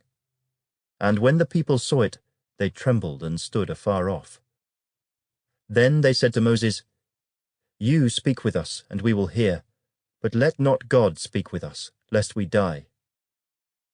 And Moses said to the people, "Do not fear, for God has come to test you, and that his fear may be before you, so that you may not sin." So the people stood afar off, but Moses drew near the thick darkness where God was. Then the Lord said to Moses, "Thus you shall say to the children of Israel, You have seen that I have talked with you from heaven. You shall not make anything to be with me. Gods of silver or gods of gold you shall not make for yourselves. An altar of earth you shall make for me, and you shall sacrifice on it your burnt offerings and your peace offerings, your sheep and your oxen. In every place where I record my name, I will come to you, and I will bless you. And if you make me an altar of stone, you shall not build it of hewn stone, for if you use your tool on it, you have profaned it. Nor shall you go up by steps to my altar, that your nakedness may not be exposed on it." Chapter 21. Now these are the judgments which you shall set before them. If you buy a Hebrew servant, he shall serve 6 years, and in the 7th he shall go out free and pay nothing. If he comes in by himself, he shall go out by himself. If he comes in married, then his wife shall go out with him. If his master has given him a wife, and she has borne him sons or daughters, the wife and her children shall be her master's, and he shall go out by himself. But if the servant plainly says, "I love my master, my wife, and my children, I will not go out free," then his master shall bring him to the judges. He shall also bring him to the door, or to the doorpost, and his master shall pierce his ear with an awl, and he shall serve him forever. And if a man sells his daughter to be a female slave, she shall not go out as the male slaves do. If she does not please her master, who has betrothed her to himself, then he shall let her be redeemed. He shall have no right to sell her to a foreign people, since he has dealt deceitfully with her. And if he has betrothed her to his son, he shall deal with her according to the custom of daughters. If he takes another wife, he shall not diminish her food, her clothing, and her marriage rights. And if he does not do these 3 for her, then she shall go out free, without paying money. He who strikes a man so that he dies shall surely be put to death. However, if he did not lie in wait, but God delivered him into his hand, then I will appoint for you a place where he may flee. But if a man acts with premeditation against his neighbor to kill him by treachery, you shall take him from my altar, that he may die. And he who strikes his father or his mother shall surely be put to death. He who kidnaps a man and sells him, or if he is found in his hand, shall surely be put to death. And he who curses his father or his mother shall surely be put to death. If men contend with each other, and one strikes the other with a stone or with his fist, and he does not die but is confined to his bed, if he rises again and walks about outside with his staff, then he who struck him shall be acquitted. He shall only pay for the loss of his time, and shall provide for him to be thoroughly healed. And if a man beats his male or female servant with a rod, so that he dies under his hand, he shall surely be punished. Notwithstanding, if he remains alive a day or 2, he shall not be punished, for he is his property. If men fight and hurt a woman with child, so that she gives birth prematurely, yet no harm follows, he shall surely be punished accordingly as the woman's husband imposes on him, and he shall pay as the judges determine. But if any harm follows, then you shall give life for life, eye for eye, tooth for tooth, hand for hand, foot for foot, burn for burn, wound for wound, stripe for stripe. If a man strikes the eye of his male or female servant and destroys it, he shall let him go free for the sake of his eye. And if he knocks out the tooth of his male or female servant, he shall let him go free for the sake of his tooth. If an ox gores a man or a woman to death, then the ox shall surely be stoned, and its flesh shall not be eaten. But the owner of the ox shall be acquitted. But if the ox tended to thrust with its horn in times past, and it has been made known to his owner, and he has not kept it confined, so that it has killed a man or a woman, the ox shall be stoned, and its owner also shall be put to death. If there is imposed on him a sum of money, then he shall pay to redeem his life whatever is imposed on him. Whether it has gored a son or gored a daughter, according to this judgment it shall be done to him. If the ox gores a male or female servant, he shall give to their master 30 shekels of silver, and the ox shall be stoned. And if a man opens a pit, or if a man digs a pit and does not cover it, and an ox or a donkey falls in it, the owner of the pit shall make it good. He shall give money to their owner, but the dead animal shall be his. If one man's ox hurts another's, so that it dies, then they shall sell the live ox and divide the money from it, and the dead ox they shall also divide. Or if it was known that the ox tended to thrust in time past, and its owner has not kept it confined, he shall surely pay ox for ox, and the dead animal shall be his own. Chapter 22. If a man steals an ox or a sheep, and slaughters it or sells it, he shall restore 5 oxen for an ox, and 4 sheep for a sheep. If the thief is found breaking in, and he is struck so that he dies, there shall be no guilt for his bloodshed. If the sun has risen on him, there shall be guilt for his bloodshed. He should make full restitution. If he has nothing, then he shall be sold for his theft. If the theft is certainly found alive in his hand, whether it is an ox or donkey or sheep, he shall restore double. If a man causes a field or vineyard to be grazed, and lets loose his animal, and it feeds in another man's field, he shall make restitution from the best of his own field and the best of his own vineyard. If fire breaks out and catches in thorns, so that stacked grain, standing grain, or the field is consumed, he who kindled the fire shall surely make restitution. If a man delivers to his neighbor money or articles to keep, and it is stolen out of the man's house, if the thief is found, he shall pay double. If the thief is not found, then the master of the house shall be brought to the judges to see whether he has put his hand into his neighbor's goods. For any kind of trespass, whether it concerns an ox, a donkey, a sheep, or clothing, or for any kind of lost thing which another claims to be his, the cause of both parties shall come before the judges, and whomever the judges condemn shall pay double to his neighbor.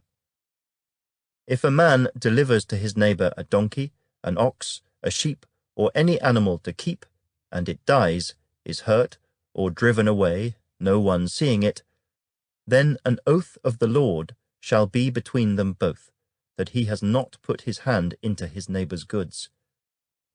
And the owner of it shall accept that, and he shall not make it good. But if, in fact, it is stolen from him, he shall make restitution to the owner of it. If it is torn to pieces by a beast, then he shall bring it as evidence, and he shall not make good what was torn.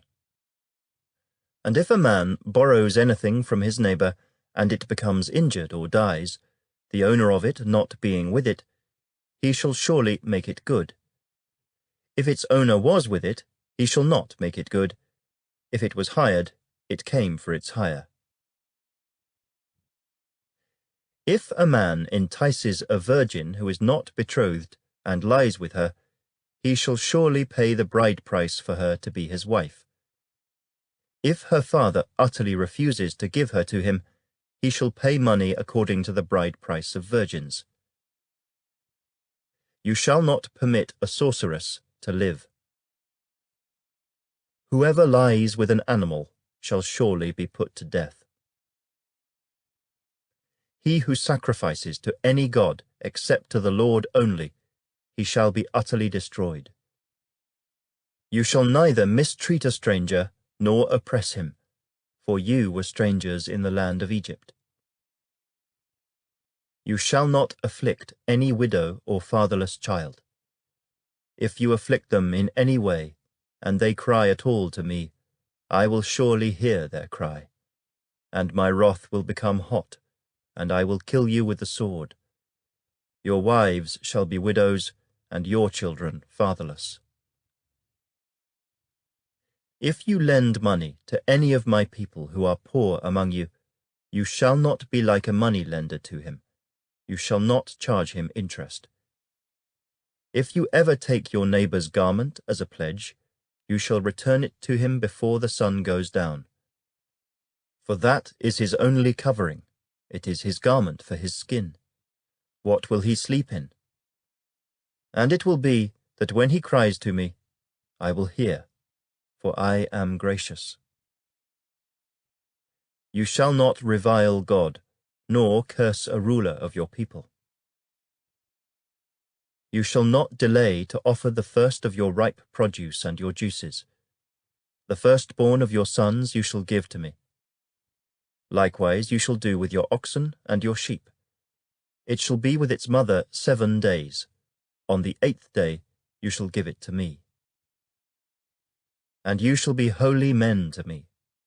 You shall not eat meat torn by beasts in the field. You shall throw it to the dogs. Chapter 23. You shall not circulate a false report. Do not put your hand with the wicked to be an unrighteous witness. You shall not follow a crowd to do evil, nor shall you testify in a dispute so as to turn aside after many to pervert justice. You shall not show partiality to a poor man in his dispute. If you meet your enemy's ox or his donkey going astray, you shall surely bring it back to him again. If you see the donkey of one who hates you lying under its burden, and you would refrain from helping it, you shall surely help him with it. You shall not pervert the judgment of your poor in his dispute. Keep yourself far from a false matter. Do not kill the innocent and righteous, for I will not justify the wicked. And you shall take no bribe, for a bribe blinds the discerning and perverts the words of the righteous. Also, you shall not oppress a stranger, for you know the heart of a stranger, because you were strangers in the land of Egypt. 6 years you shall sow your land and gather in its produce. But the 7th year you shall let it rest and lie fallow, that the poor of your people may eat, and what they leave the beasts of the field may eat. In like manner you shall do with your vineyard and your olive grove. 6 days you shall do your work, and on the 7th day you shall rest, that your ox and your donkey may rest, and the son of your female servant and the stranger may be refreshed. And in all that I have said to you, be circumspect, and make no mention of the name of other gods, nor let it be heard from your mouth. 3 times you shall keep a feast to me in the year. You shall keep the feast of unleavened bread. You shall eat unleavened bread 7 days, as I commanded you, at the time appointed in the month of Abib, for in it you came out of Egypt. None shall appear before me empty. And the feast of harvest, the firstfruits of your labors which you have sown in the field. and the feast of ingathering at the end of the year, when you have gathered in the fruit of your labors from the field. 3 times in the year all your males shall appear before the Lord God. You shall not offer the blood of my sacrifice with leavened bread, nor shall the fat of my sacrifice remain until morning. The first of the firstfruits of your land you shall bring into the house of the Lord your God. You shall not boil a young goat in its mother's milk. Behold, I send an angel before you to keep you in the way, and to bring you into the place which I have prepared. Beware of him, and obey his voice. Do not provoke him, for he will not pardon your transgressions, for my name is in him. But if you indeed obey his voice, and do all that I speak, then I will be an enemy to your enemies, and an adversary to your adversaries. For my angel will go before you, and bring you in to the Amorites, and the Hittites, and the Perizzites, and the Canaanites, and the Hivites, and the Jebusites, and I will cut them off. You shall not bow down to their gods, nor serve them, nor do according to their works, but you shall utterly overthrow them, and completely break down their sacred pillars. So you shall serve the Lord your God, and he will bless your bread and your water. And I will take sickness away from the midst of you. No one shall suffer miscarriage or be barren in your land. I will fulfill the number of your days. I will send my fear before you. I will cause confusion among all the people to whom you come, and will make all your enemies turn their backs to you. And I will send hornets before you, which shall drive out the Hivite, the Canaanite, and the Hittite from before you. I will not drive them out from before you in 1 year, lest the land become desolate and the beasts of the field become too numerous for you. Little by little I will drive them out from before you, until you have increased, and you inherit the land. And I will set your bounds from the Red Sea to the sea, Philistia, and from the desert to the river. For I will deliver the inhabitants of the land into your hand, and you shall drive them out before you. You shall make no covenant with them, nor with their gods. They shall not dwell in your land, lest they make you sin against me. For if you serve their gods, it will surely be a snare to you. Chapter 24. Now he said to Moses, Come up to the Lord, you and Aaron, Nadab and Abihu, and 70 of the elders of Israel, and worship from afar. And Moses alone shall come near the Lord, but they shall not come near, nor shall the people go up with him. So Moses came and told the people all the words of the Lord, and all the judgments. And all the people answered with one voice and said, All the words which the Lord has said, we will do. And Moses wrote all the words of the Lord. And he rose early in the morning, and built an altar at the foot of the mountain, and 12 pillars according to the 12 tribes of Israel. Then he sent young men of the children of Israel, who offered burnt offerings and sacrificed peace offerings of oxen to the Lord. And Moses took half the blood and put it in basins, and half the blood he sprinkled on the altar. Then he took the book of the covenant and read in the hearing of the people. And they said, All that the Lord has said we will do, and be obedient.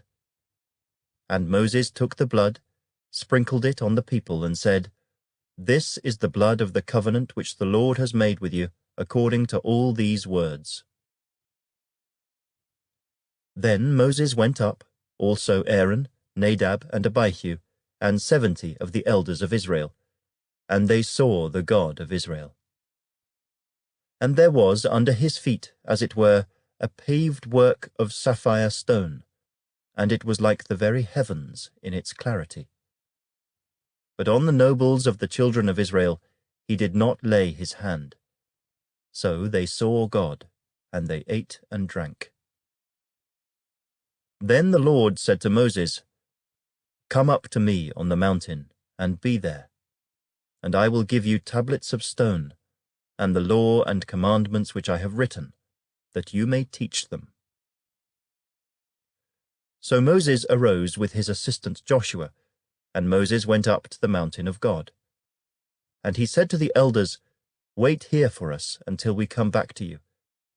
Indeed, Aaron and Hur are with you. If any man has a difficulty, let him go to them." Then Moses went up into the mountain, and a cloud covered the mountain. Now the glory of the Lord rested on Mount Sinai, and the cloud covered it 6 days. And on the 7th day he called to Moses out of the midst of the cloud. The sight of the glory of the Lord was like a consuming fire on the top of the mountain in the eyes of the children of Israel.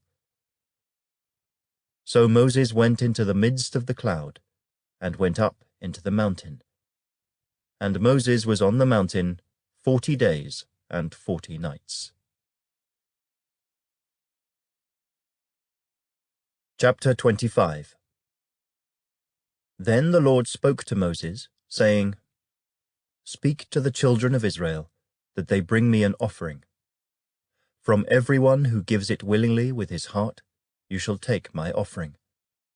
And this is the offering which you shall take from them: gold, silver, and bronze, blue, purple, and scarlet thread, fine linen, and goat's hair, ram skins dyed red, badger skins, and acacia wood, oil for the light, and spices for the anointing oil and for the sweet incense, onyx stones, and stones to be set in the ephod and in the breastplate.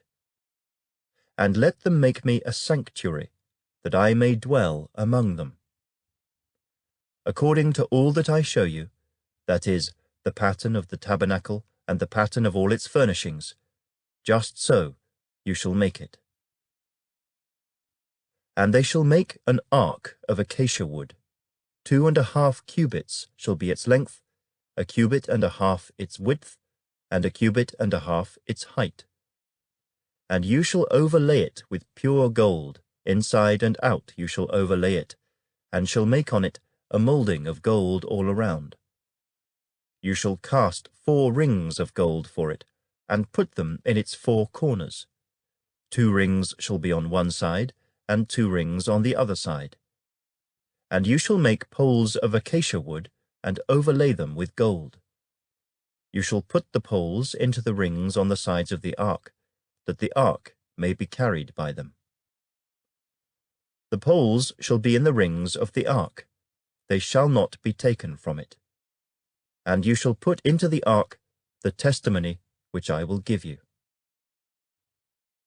You shall make a mercy seat of pure gold.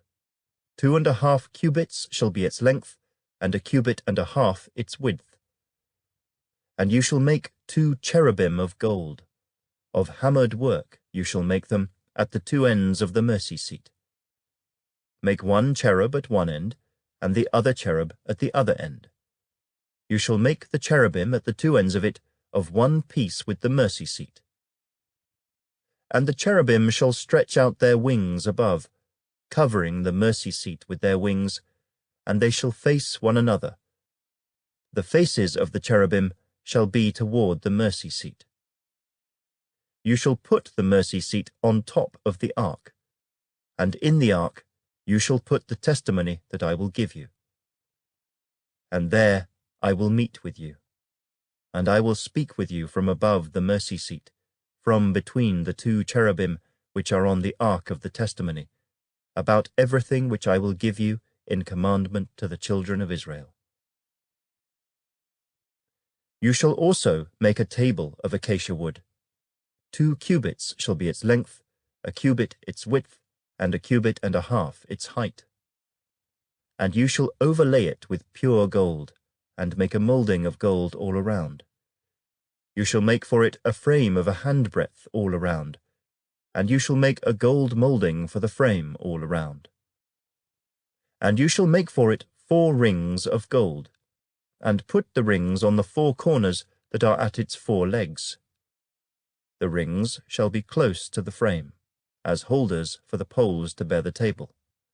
And you shall make the poles of acacia wood, and overlay them with gold, that the table may be carried with them. You shall make its dishes, its pans, its pitchers, and its bowls for pouring. You shall make them of pure gold. And you shall set the showbread on the table before me always. You shall also make a lampstand of pure gold. The lampstand shall be of hammered work.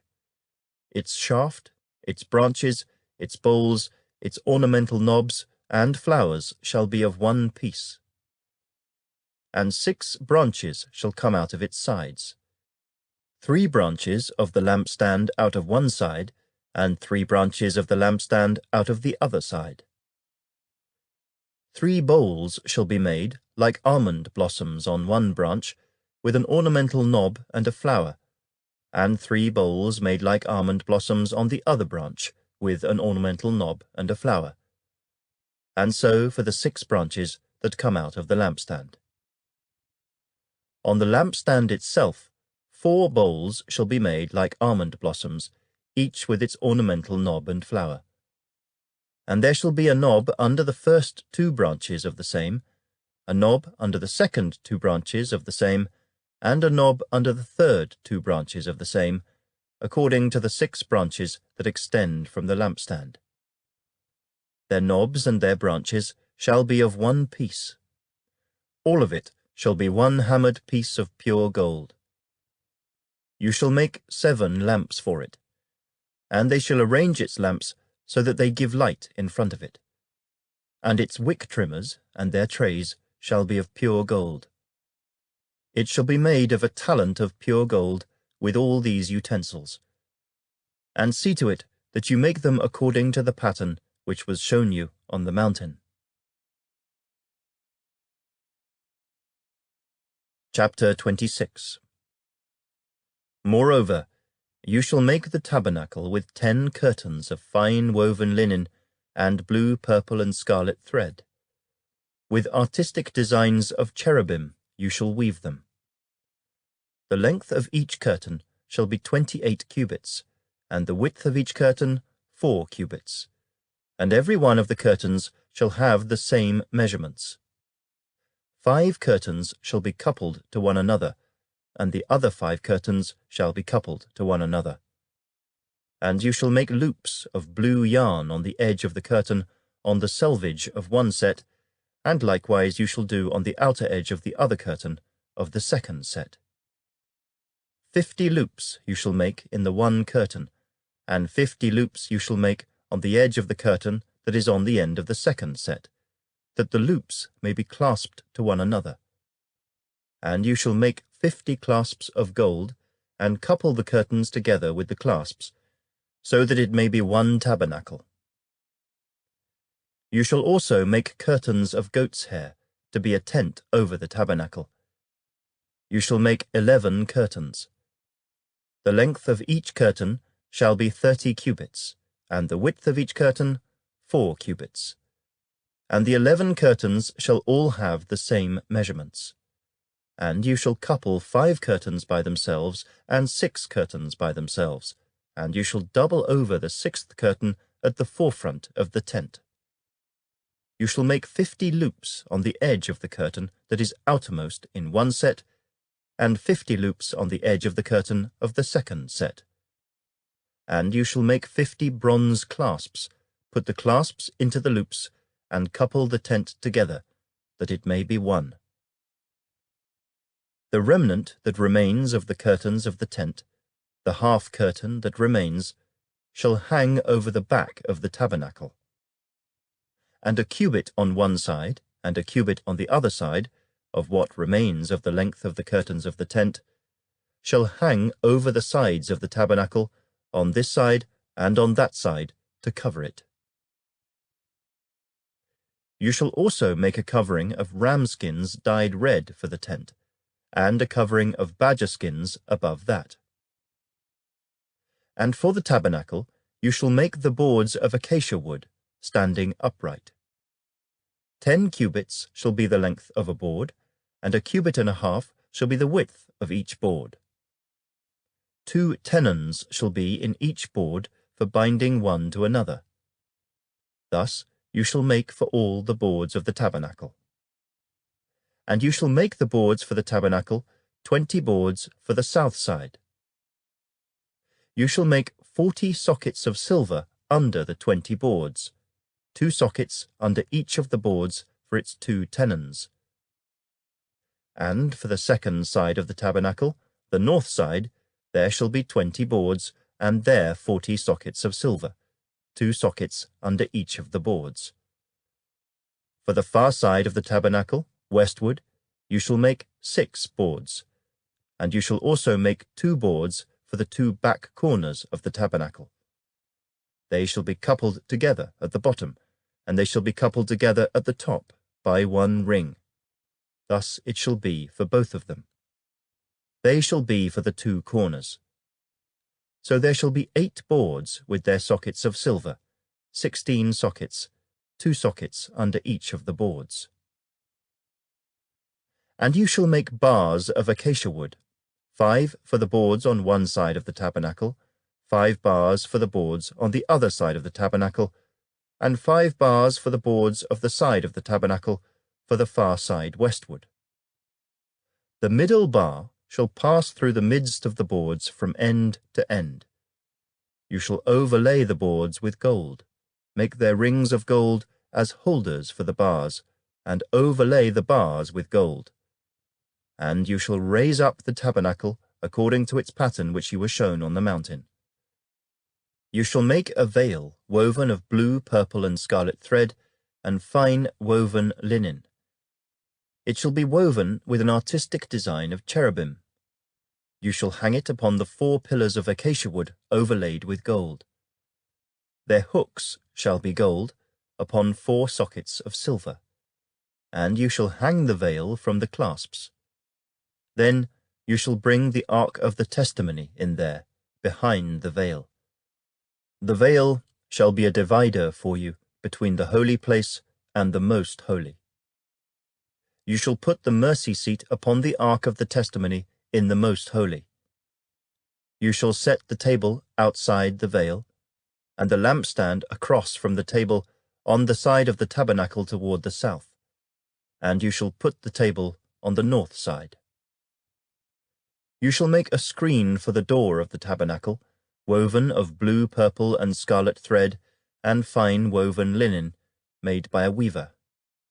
And you shall make for the screen 5 pillars of acacia wood, and overlay them with gold. Their hooks shall be gold, and you shall cast 5 sockets of bronze for them.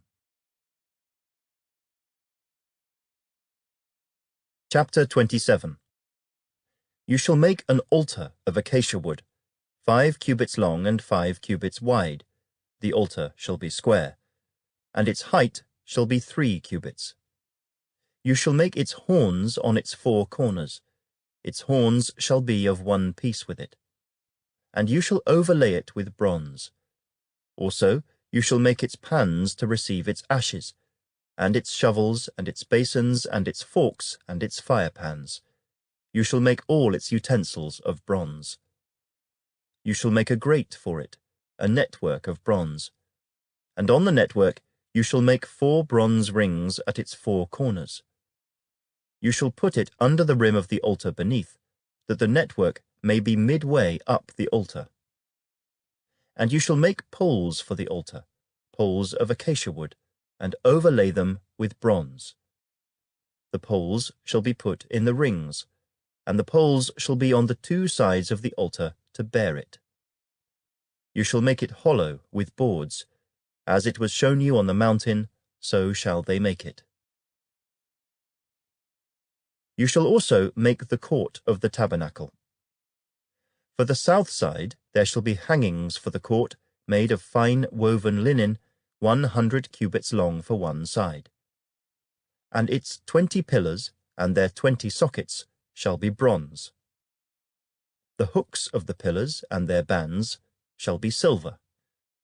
Likewise, along the length of the north side there shall be hangings 100 cubits long, with its 20 pillars and their 20 sockets of bronze, and the hooks of the pillars and their bands of silver.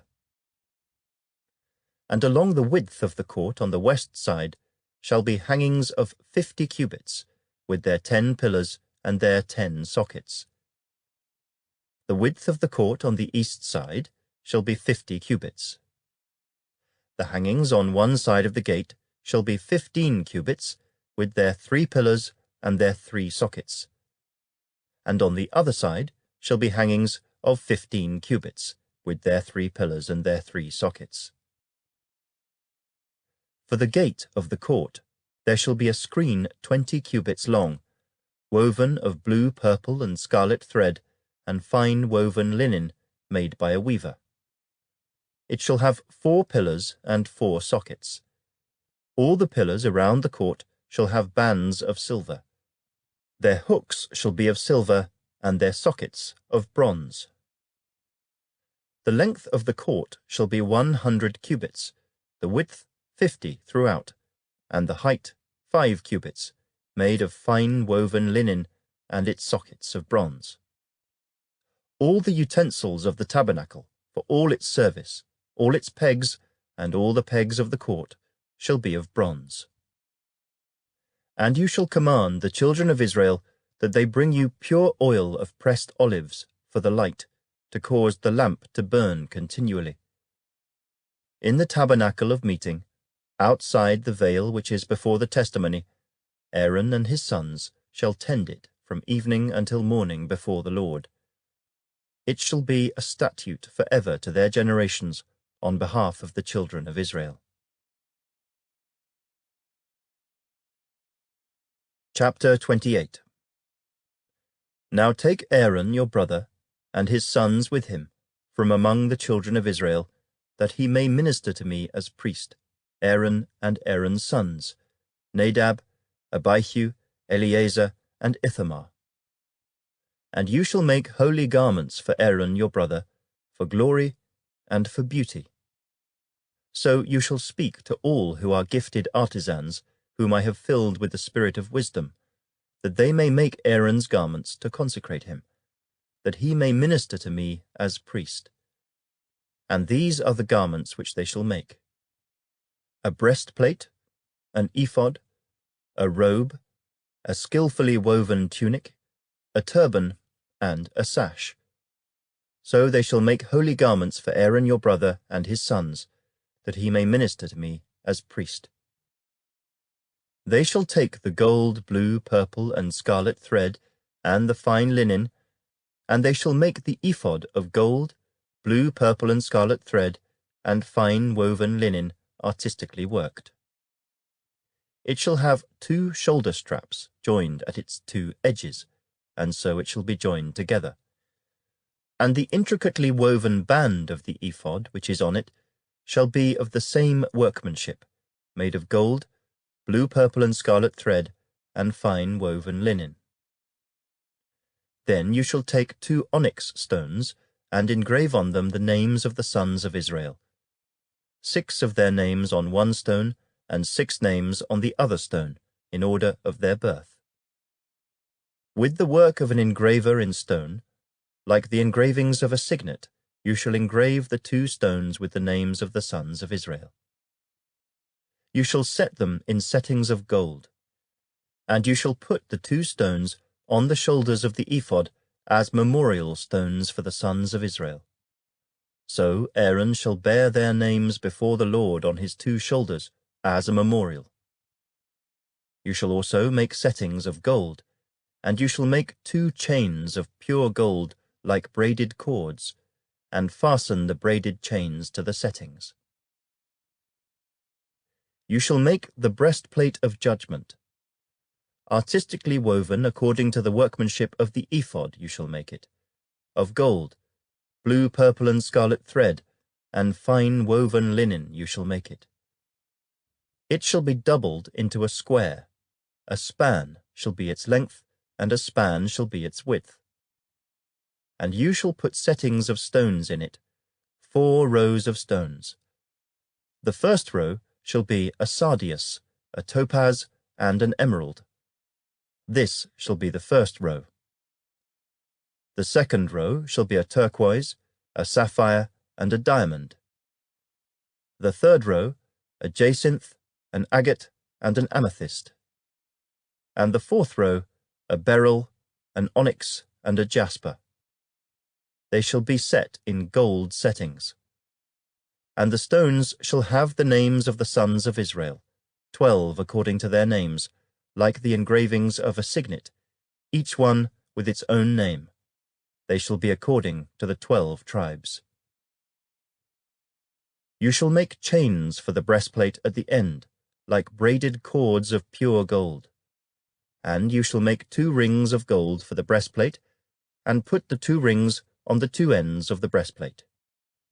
Then you shall put the 2 braided chains of gold in the 2 rings which are on the ends of the breastplate, and the other 2 ends of the braided chains you shall fasten to the 2 settings, and put them on the shoulder straps of the ephod in the front.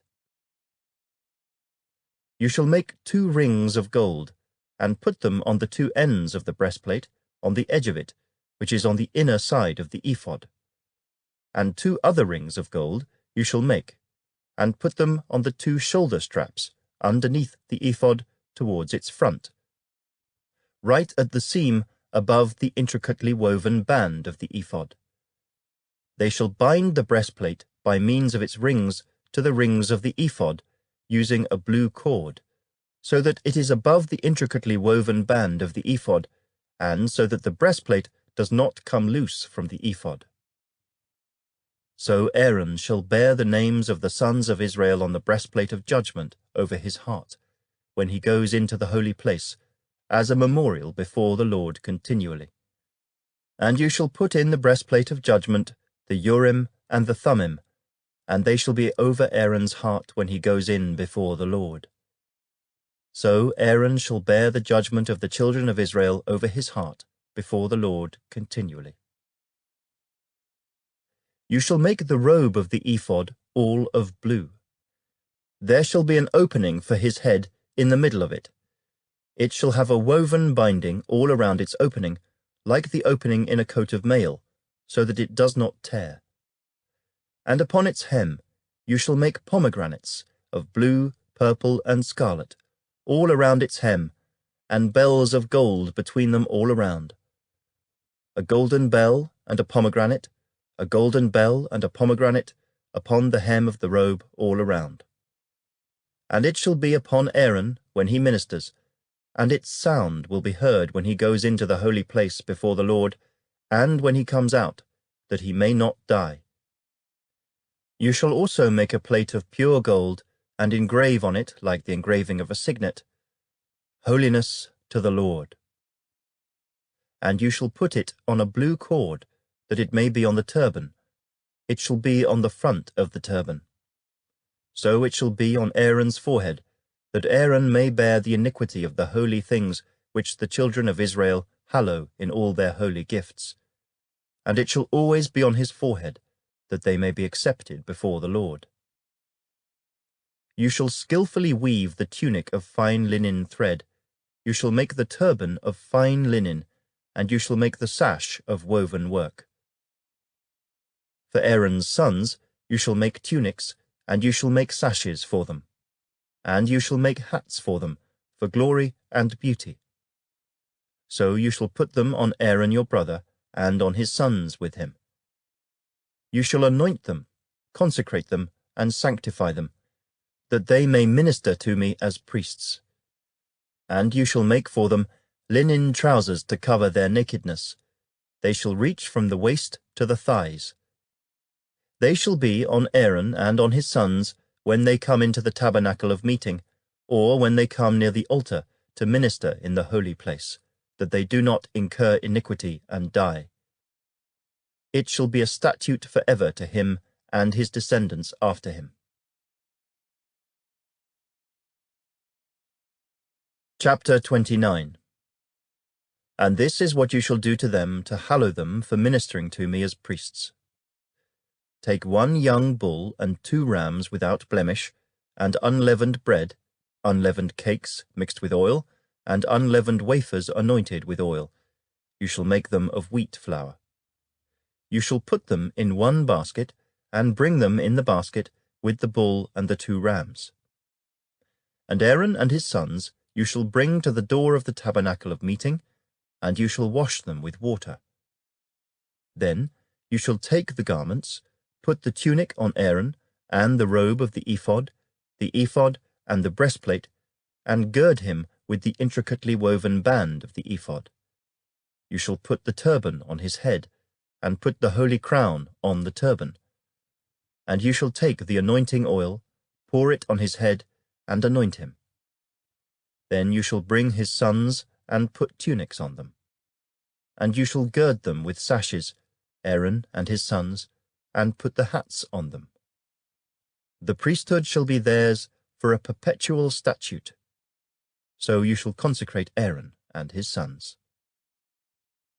You shall also have the bull brought before the tabernacle of meeting, and Aaron and his sons shall put their hands on the head of the bull. Then you shall kill the bull before the Lord by the door of the tabernacle of meeting. You shall take some of the blood of the bull, and put it on the horns of the altar with your finger, and pour all the blood beside the base of the altar.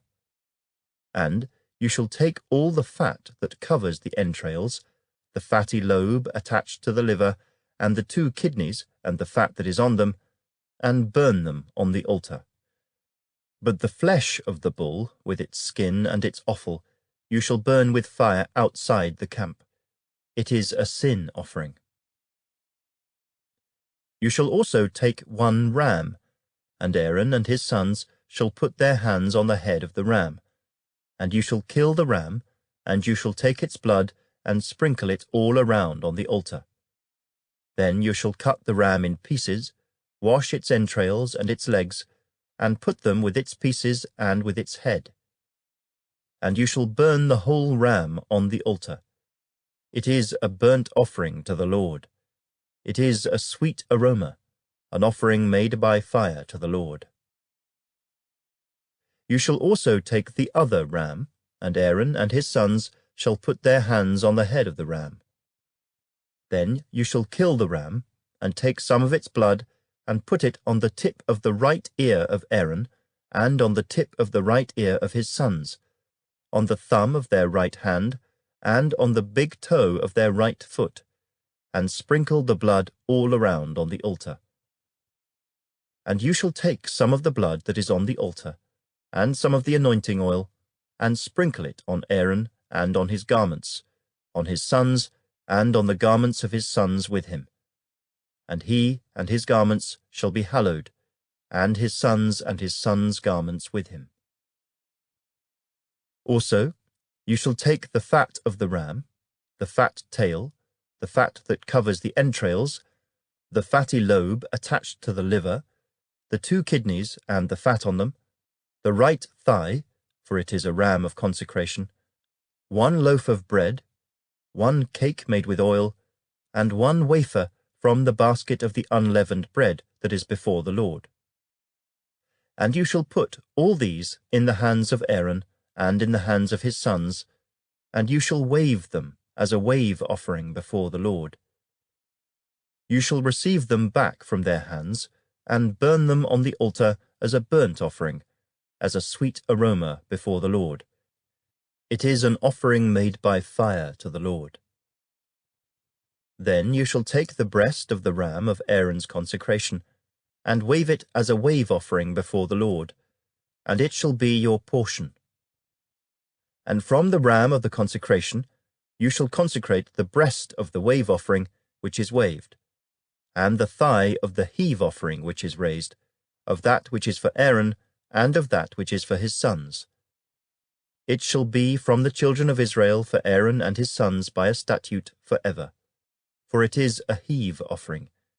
It shall be a heave offering from the children of Israel, from the sacrifices of their peace offerings, that is, their heave offering to the Lord. And the holy garments of Aaron shall be his sons after him, to be anointed in them and to be consecrated in them. That son who becomes priest in his place shall put them on for 7 days, when he enters the tabernacle of meeting to minister in the holy place. And you shall take the ram of the consecration and boil its flesh in the holy place. Then Aaron and his sons shall eat the flesh of the ram and the bread that is in the basket by the door of the tabernacle of meeting. They shall eat those things with which the atonement was made, to consecrate and to sanctify them. But an outsider shall not eat them, because they are holy. And if any of the flesh of the consecration offerings or of the bread remains until the morning, then you shall burn the remainder with fire. It shall not be eaten, because it is holy. Thus you shall do to Aaron and his sons, according to all that I have commanded you. 7 days you shall consecrate them. And you shall offer a bull every day as a sin offering for atonement. You shall cleanse the altar when you make atonement for it, and you shall anoint it to sanctify it. 7 days you shall make atonement for the altar and sanctify it. And the altar shall be most holy. Whatever touches the altar must be holy. Now this is what you shall offer on the altar: 2 lambs of the first year, day by day, continually. 1 lamb you shall offer in the morning, and the other lamb you shall offer at twilight. With the 1 lamb shall be 1/10 of an ephah of flour, mixed with 1/4 of a hin of pressed oil, and 1/4 of a hin of wine as a drink offering. And the other lamb you shall offer at twilight. And you shall offer with it the grain offering and the drink offering, as in the morning, for a sweet aroma, an offering made by fire to the Lord. This shall be a continual burnt offering throughout your generations at the door of the tabernacle of meeting before the Lord, where I will meet you to speak with you. And there I will meet with the children of Israel, and the tabernacle shall be sanctified by my glory. So I will consecrate the tabernacle of meeting and the altar. I will also consecrate both Aaron and his sons to minister to me as priests. I will dwell among the children of Israel, and will be their God. And they shall know that I am the Lord their God, who brought them up out of the land of Egypt, that I may dwell among them. I am the Lord their God. Chapter 30. You shall make an altar to burn incense on. You shall make it of acacia wood. 1 cubit shall be its length, and 1 cubit its width. It shall be square. And 2 cubits shall be its height. Its horns shall be of 1 piece with it. And you shall overlay its top, its sides all around, and its horns with pure gold. And you shall make for it a moulding of gold all around. 2 gold rings you shall make for it, under the moulding on both its sides. You shall place them on its 2 sides, and they will be holders for the poles with which to bear it. You shall make the poles of acacia wood, and overlay them with gold. And you shall put it before the veil that is before the ark of the testimony, before the mercy seat that is over the testimony, where I will meet with you. Aaron shall burn on it sweet incense every morning. When he tends the lamps, he shall burn incense on it. And when Aaron lights the lamps at twilight, he shall burn incense on it, a perpetual incense before the Lord throughout your generations. You shall not offer strange incense on it, or a burnt offering, or a grain offering, nor shall you pour a drink offering on it. And Aaron shall make atonement upon its horns once a year with the blood of the sin offering of atonement.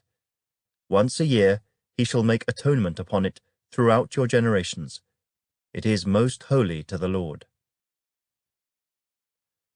Then the Lord spoke to Moses, saying, When you take the census of the children of Israel for their number, then every man shall give a ransom for himself to the Lord, when you number them, that there may be no plague among them when you number them. This is what everyone among those who are numbered shall give.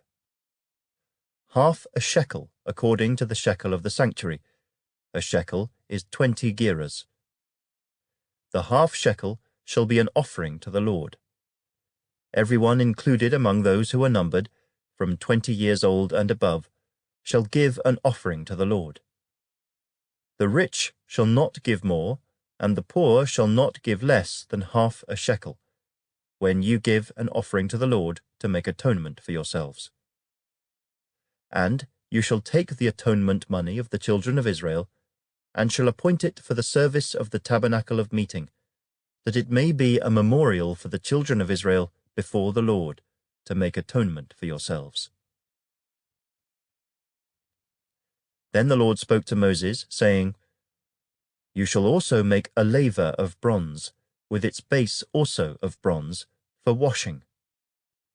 You shall put it between the tabernacle of meeting and the altar, and you shall put water in it, for Aaron and his sons shall wash their hands and their feet in water from it. When they go into the tabernacle of meeting, or when they come near the altar to minister, to burn an offering made by fire to the Lord, they shall wash with water, lest they die. So they shall wash their hands and their feet, lest they die. And it shall be a statute forever to them, to him and his descendants throughout their generations. Moreover, the Lord spoke to Moses, saying, Also take for yourself quality spices, 500 shekels of liquid myrrh, half as much sweet-smelling cinnamon, 250 shekels, 250 shekels of sweet-smelling cane, 500 shekels of cassia, according to the shekel of the sanctuary, and a hin of olive oil. And you shall make from these a holy anointing oil, an ointment compounded according to the art of the perfumer. It shall be a holy anointing oil. With it you shall anoint the tabernacle of meeting and the ark of the testimony, the table and all its utensils, the lampstand and its utensils, and the altar of incense, the altar of burnt offering with all its utensils, and the laver and its base. You shall consecrate them, that they may be most holy. Whatever touches them must be holy. And you shall anoint Aaron and his sons, and consecrate them, that they may minister to me as priests. And you shall speak to the children of Israel, saying, This shall be a holy anointing oil to me throughout your generations. It shall not be poured on man's flesh, nor shall you make any other like it, according to its composition. It is holy, and it shall be holy to you. Whoever compounds any like it, or whoever puts any of it on an outsider, shall be cut off from his people. And the Lord said to Moses, Take sweet spices, stacte and onycha and galbanum, and pure frankincense with these sweet spices. There shall be equal amounts of each. You shall make of these an incense, a compound according to the art of the perfumer, salted, pure, and holy. And you shall beat some of it very fine, and put some of it before the testimony in the tabernacle of meeting, where I will meet with you. It shall be most holy to you. But as for the incense which you shall make, you shall not make any for yourselves according to its composition. It shall be to you holy for the Lord. Whoever makes any like it, to smell it, he shall be cut off from his people. Chapter 31. Then the Lord spoke to Moses, saying, See, I have called by name Bezalel the son of Uri the son of Hur of the tribe of Judah. And I have filled him with the Spirit of God, in wisdom, in understanding, in knowledge, and in all manner of workmanship, to design artistic works, to work in gold, in silver, in bronze, in cutting jewels for setting, in carving wood, and to work in all manner of workmanship. And I, indeed I, have appointed with him Aholiab the son of Ahisamach, of the tribe of Dan. And I have put wisdom in the hearts of all the gifted artisans, that they may make all that I have commanded you: the tabernacle of meeting, the ark of the testimony, and the mercy seat that is on it, and all the furniture of the tabernacle, the table and its utensils, the pure gold lampstand with all its utensils, the altar of incense, the altar of burnt offering with all its utensils, and the laver and its base, the garments of ministry, the holy garments for Aaron the priest and the garments of his sons to minister as priests, and the anointing oil and sweet incense for the holy place. According to all that I have commanded you, they shall do. And the Lord spoke to Moses, saying, Speak also to the children of Israel, saying, Surely my Sabbaths you shall keep, for it is a sign between me and you throughout your generations, that you may know that I am the Lord who sanctifies you. You shall keep the Sabbath, therefore, for it is holy to you. Every one who profanes it shall surely be put to death. For whoever does any work on it, that person shall be cut off from among his people. Work shall be done for 6 days, but the 7th is the Sabbath of rest, holy to the Lord. Whoever does any work on the Sabbath day, he shall surely be put to death. Therefore the children of Israel shall keep the Sabbath, to observe the Sabbath throughout their generations as a perpetual covenant. It is a sign between me and the children of Israel forever. For in 6 days the Lord made the heavens and the earth, and on the 7th day he rested and was refreshed.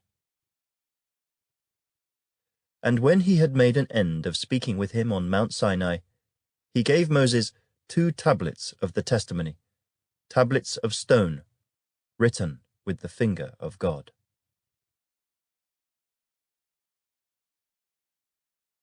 Chapter 32. Now when the people saw that Moses delayed coming down from the mountain, the people gathered together to Aaron and said to him, Come, make us gods that shall go before us. For as for this Moses, the man who brought us up out of the land of Egypt, we do not know what has become of him. And Aaron said to them, Break off the golden earrings which are in the ears of your wives, your sons, and your daughters, and bring them to me. So all the people broke off the golden earrings which were in their ears, and brought them to Aaron.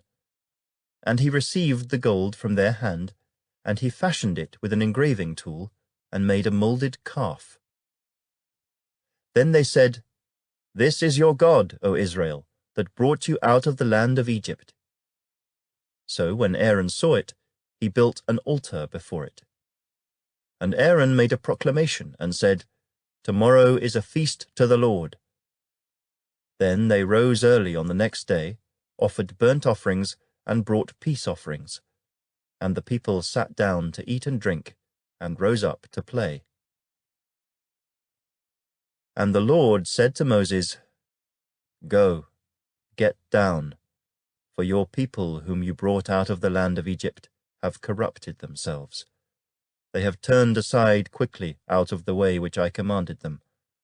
They have made themselves a moulded calf, and worshipped it and sacrificed to it, and said, This is your God, O Israel, that brought you out of the land of Egypt.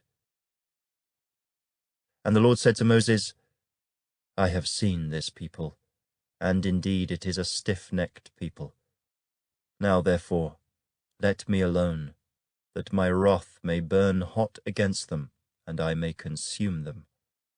And I will make of you a great nation. Then Moses pleaded with the Lord his God, and said, Lord, why does your wrath burn hot against your people, whom you have brought out of the land of Egypt, with great power and with a mighty hand? Why should the Egyptians speak and say, He brought them out to harm them, to kill them in the mountains, and to consume them from the face of the earth?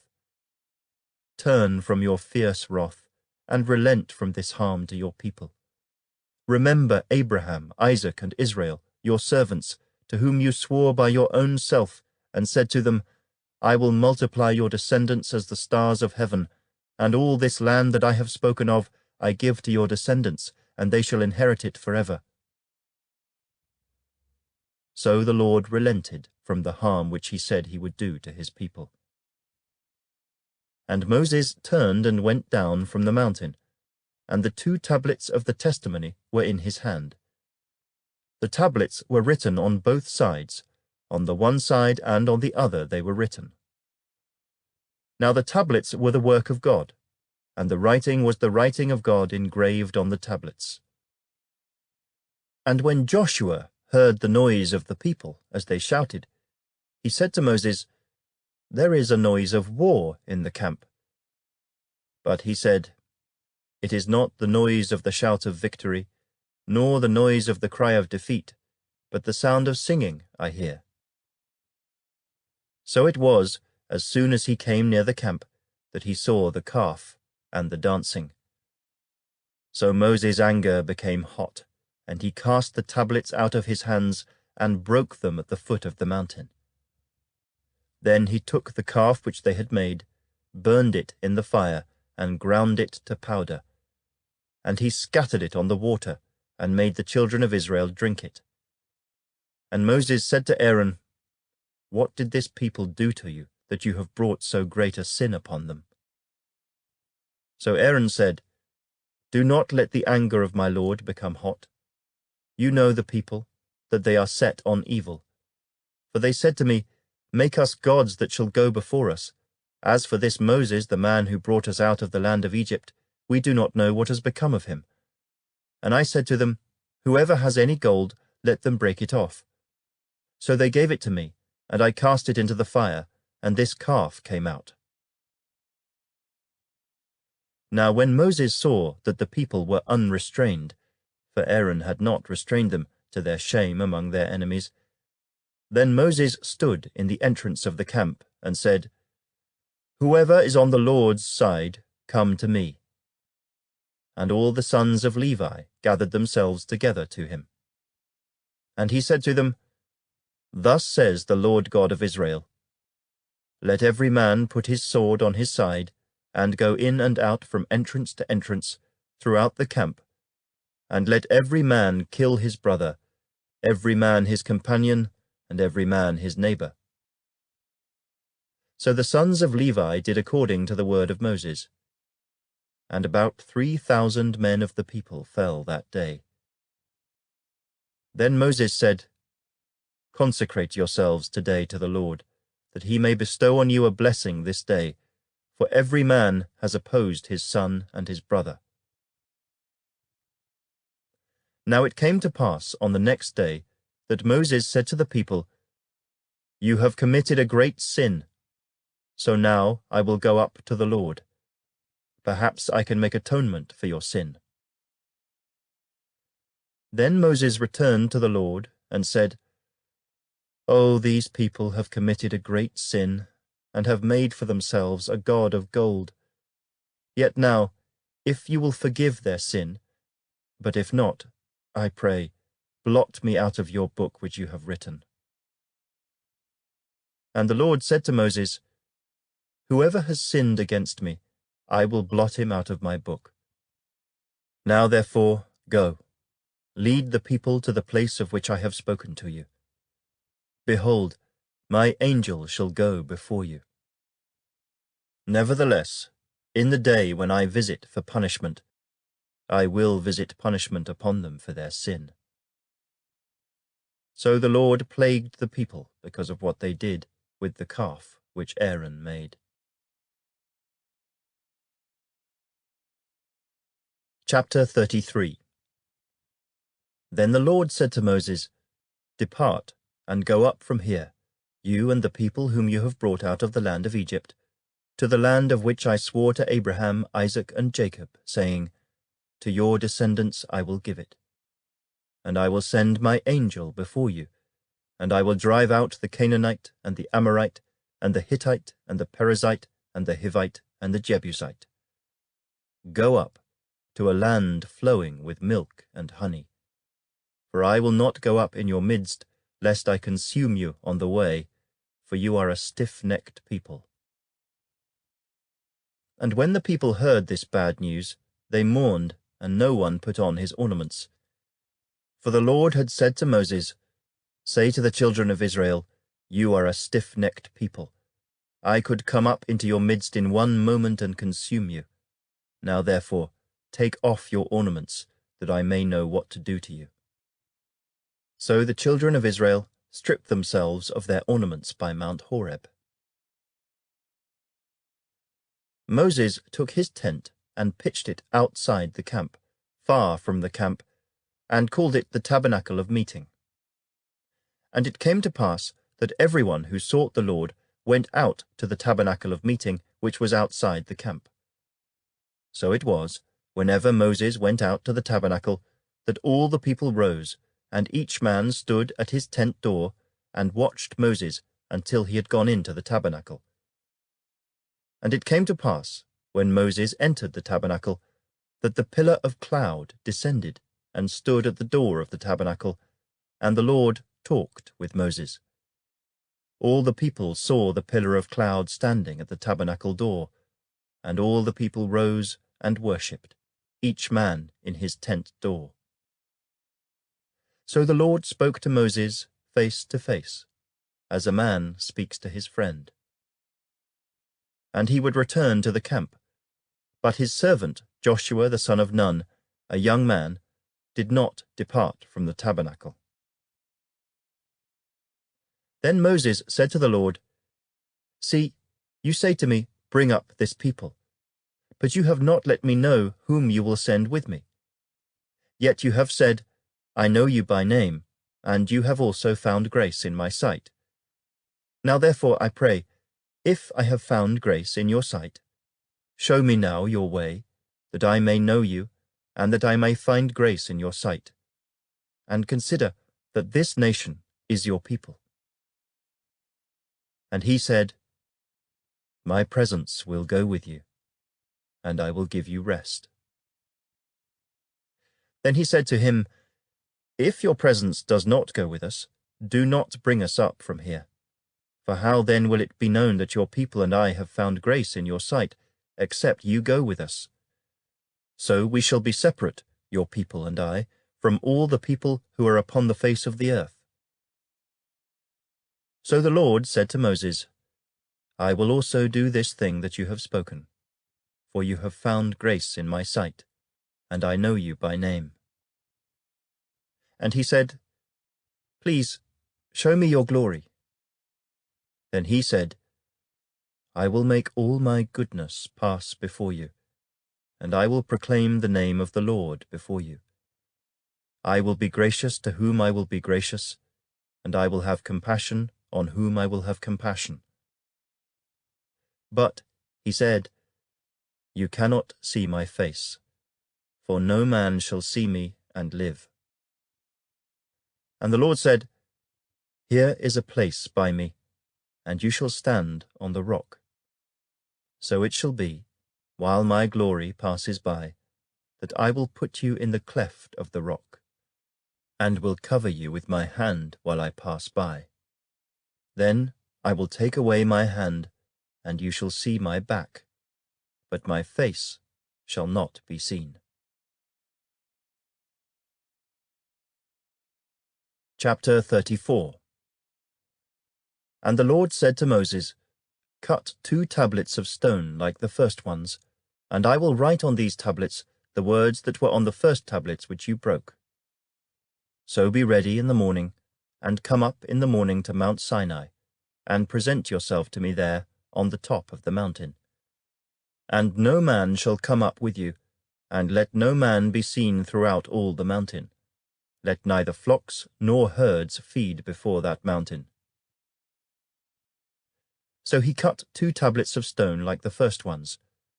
Then Moses rose early in the morning, and went up Mount Sinai, as the Lord had commanded him. And he took in his hand the 2 tablets of stone. Now the Lord descended in the cloud, and stood with him there, and proclaimed the name of the Lord. And the Lord passed before him, and proclaimed, the Lord God, merciful and gracious, long-suffering, and abounding in goodness and truth, keeping mercy for thousands, forgiving iniquity and transgression and sin, by no means clearing the guilty, visiting the iniquity of the fathers upon the children and the children's children, to the third and the fourth generation. So Moses made haste, and bowed his head toward the earth, and worshipped. Then he said, If now I have found grace in your sight, O Lord, let my Lord, I pray, go among us, even though we are a stiff-necked people, and pardon our iniquity and our sin, and take us as your inheritance. And he said, Behold, I make a covenant. Before all your people I will do marvels such as have not been done in all the earth, nor in any nation. And all the people among whom you are shall see the work of the Lord. For it is an awesome thing that I will do with you. Observe what I command you this day. Behold, I am driving out from before you the Amorite, and the Canaanite, and the Hittite, and the Perizzite, and the Hivite, and the Jebusite. Take heed to yourself, lest you make a covenant with the inhabitants of the land where you are going, lest it be a snare in your midst. But you shall destroy their altars, break their sacred pillars, and cut down their wooden images. For you shall worship no other God, for the Lord, whose name is jealous, is a jealous God. Lest you make a covenant with the inhabitants of the land, and they play the harlot with their gods, and make sacrifice to their gods, and one of them invites you, and you eat of his sacrifice, and you take of his daughters for your sons, and his daughters play the harlot with their gods, and make your sons play the harlot with their gods. You shall make no moulded gods for yourselves.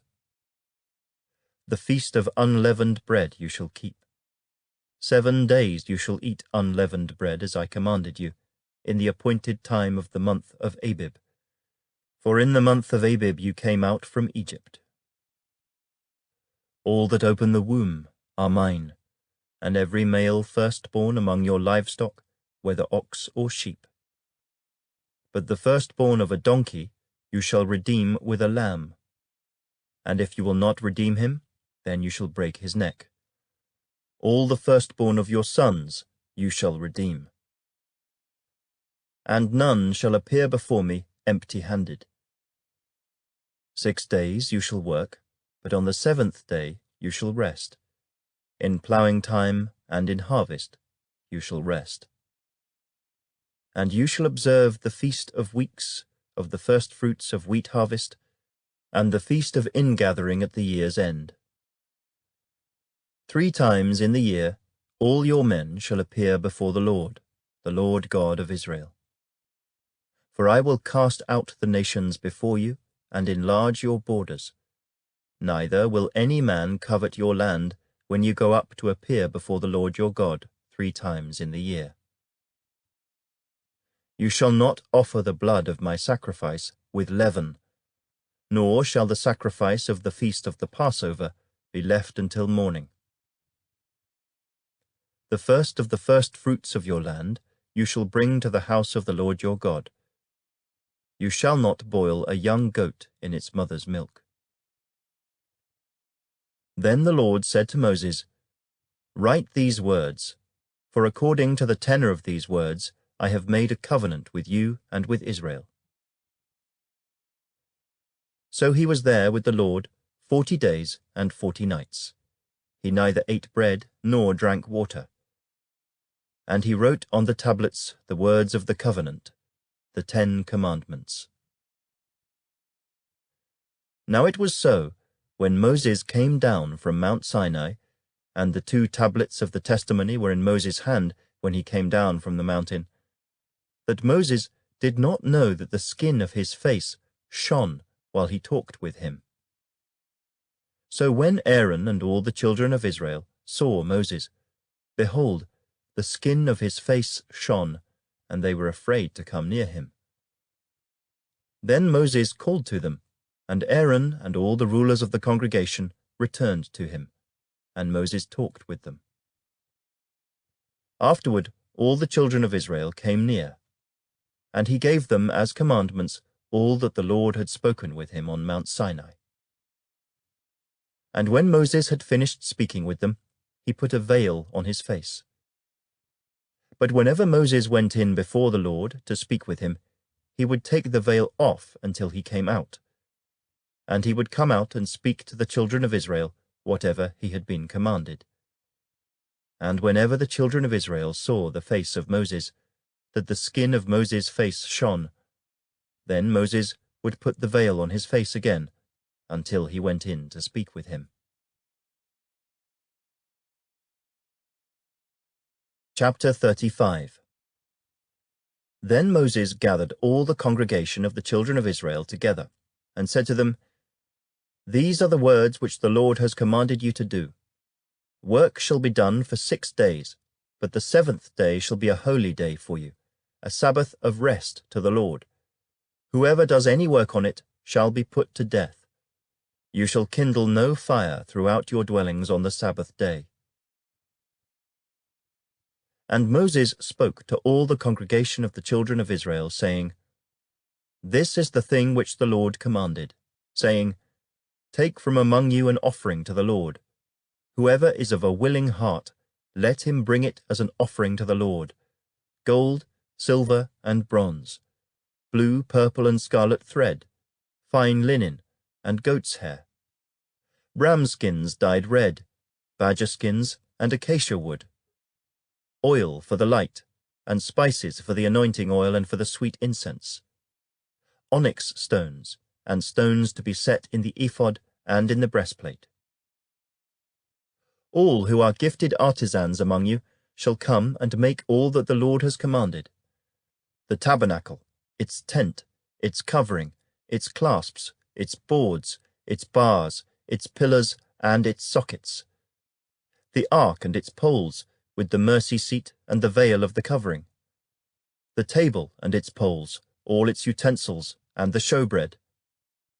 Also the lampstand for the light, its utensils, its lamps, and the oil for the light, the incense altar, its poles, the anointing oil, the sweet incense, and the screen for the door at the entrance of the tabernacle, the altar of burnt offering, with its bronze grating, its poles, all its utensils, and the laver and its base, the hangings of the court, its pillars, their sockets, and the screen for the gate of the court, the pegs of the tabernacle, the pegs of the court, and their cords, the garments of ministry, for ministering in the holy place, the holy garments for Aaron the priest, and the garments of his sons to minister as priests.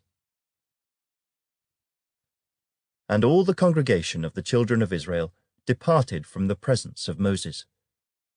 Then everyone came whose heart was stirred, and everyone whose spirit was willing, and they brought the Lord's offering for the work of the tabernacle of meeting, for all its service, and for the holy garments.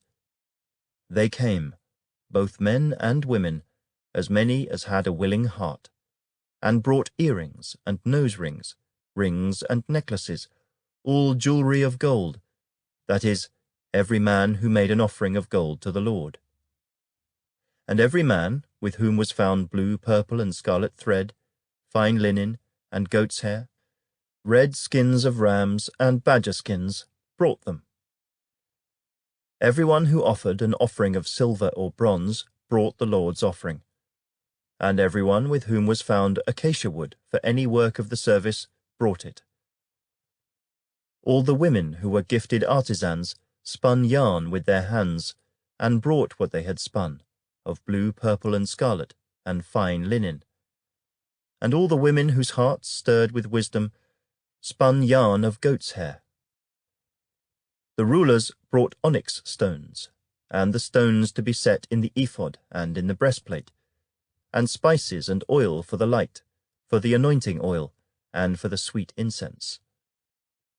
The children of Israel brought a freewill offering to the Lord, all the men and women whose hearts were willing to bring material for all kinds of work which the Lord, by the hand of Moses, had commanded to be done. And Moses said to the children of Israel, See, the Lord has called by name Bezalel, the son of Uri, the son of Hur, of the tribe of Judah. And he has filled him with the Spirit of God, in wisdom and understanding, in knowledge and in all manner of workmanship, to design artistic works, to work in gold and silver and bronze, in cutting jewels for setting, in carving wood, and to work in all manner of artistic workmanship. And he has put in his heart the ability to teach, in him and in Aholiab the son of Ahisamach of the tribe of Dan. He has filled them with skill to do all manner of work of the engraver and the designer and the tapestry maker, in blue, purple, and scarlet thread, and fine linen, and of the weaver, those who do every work, and those who design artistic works.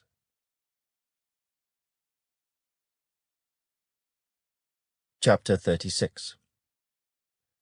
And Bezalel and Aholiab, and every gifted artisan in whom the Lord has put wisdom and understanding, to know how to do all manner of work for the service of the sanctuary, shall do according to all that the Lord has commanded.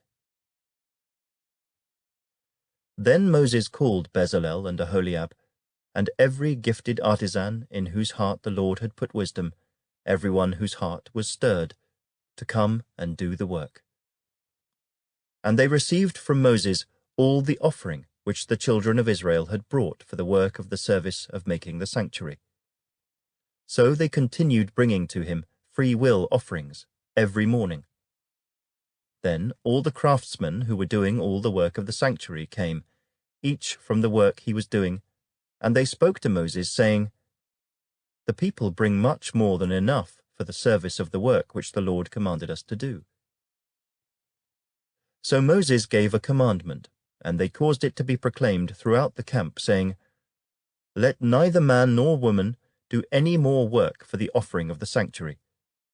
And the people were restrained from bringing, for the material they had was sufficient for all the work to be done, indeed, too much. Then all the gifted artisans among them, who worked on the tabernacle, made 10 curtains woven of fine linen and of blue, purple, and scarlet thread. With artistic designs of cherubim they made them. The length of each curtain was 28 cubits, and the width of each curtain 4 cubits. The curtains were all the same size. And he coupled 5 curtains to one another, and the other 5 curtains he coupled to one another. He made loops of blue yarn on the edge of the curtain on the selvage of one set. Likewise he did on the outer edge of the other curtain of the second set. 50 loops he made on one curtain, and 50 loops he made on the edge of the curtain on the end of the second set. The loops held one curtain to another. And he made 50 clasps of gold, and coupled the curtains to one another with the clasps, that it might be one tabernacle. He made curtains of goat's hair for the tent over the tabernacle. He made 11 curtains. The length of each curtain was 30 cubits, and the width of each curtain 4 cubits. The 11 curtains were the same size. He coupled 5 curtains by themselves, and 6 curtains by themselves. And he made 50 loops on the edge of the curtain that is outermost in one set, and 50 loops he made on the edge of the curtain of the second set. He also made 50 bronze clasps to couple the tent together, that it might be one. Then he made a covering for the tent of ram skins dyed red, and a covering of badger skins above that. For the tabernacle he made boards of acacia wood, standing upright. The length of each board was 10 cubits, and the width of each board 1.5 cubits. Each board had 2 tenons for binding one to another. Thus he made for all the boards of the tabernacle. And he made boards for the tabernacle, 20 boards for the south side. 40 sockets of silver he made to go under the 20 boards, 2 sockets under each of the boards for its 2 tenons. And for the other side of the tabernacle, the north side, he made 20 boards and their 40 sockets of silver, 2 sockets under each of the boards. For the west side of the tabernacle, he made 6 boards. He also made 2 boards for the 2 back corners of the tabernacle, and they were coupled at the bottom and coupled together at the top by 1 ring. Thus he made both of them for the 2 corners. So there were 8 boards and their sockets, 16 sockets of silver, 2 sockets under each of the boards.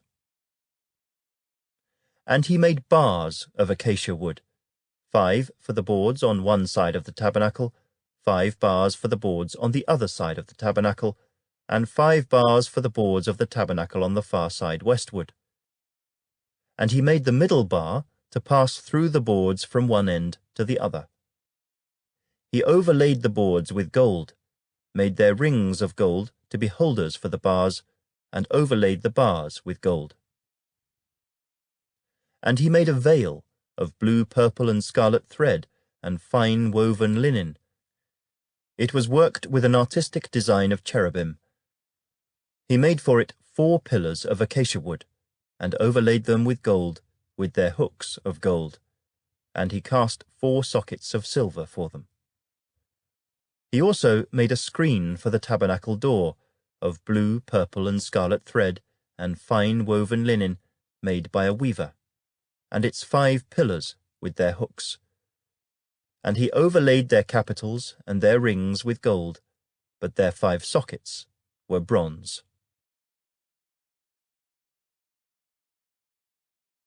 Chapter 37. Then Bezalel made the ark of acacia wood. 2½ cubits was its length, 1 cubit and a half its width, and 1 cubit and a half its height. He overlaid it with pure gold inside and outside, and made a moulding of gold all around it.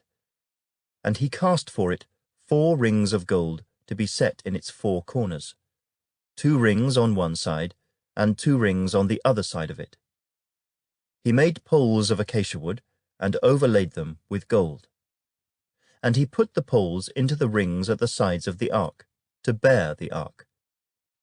He also made the mercy seat of pure gold. 2½ cubits was its length, and 1 cubit and a half its width. He made 2 cherubim of beaten gold. He made them of one piece at the 2 ends of the mercy seat, 1 cherub at one end on this side, and the other cherub at the other end on that side. He made the cherubim at the 2 ends of one piece with the mercy seat. The cherubim spread out their wings above, and covered the mercy seat with their wings. They faced one another. The faces of the cherubim were toward the mercy seat.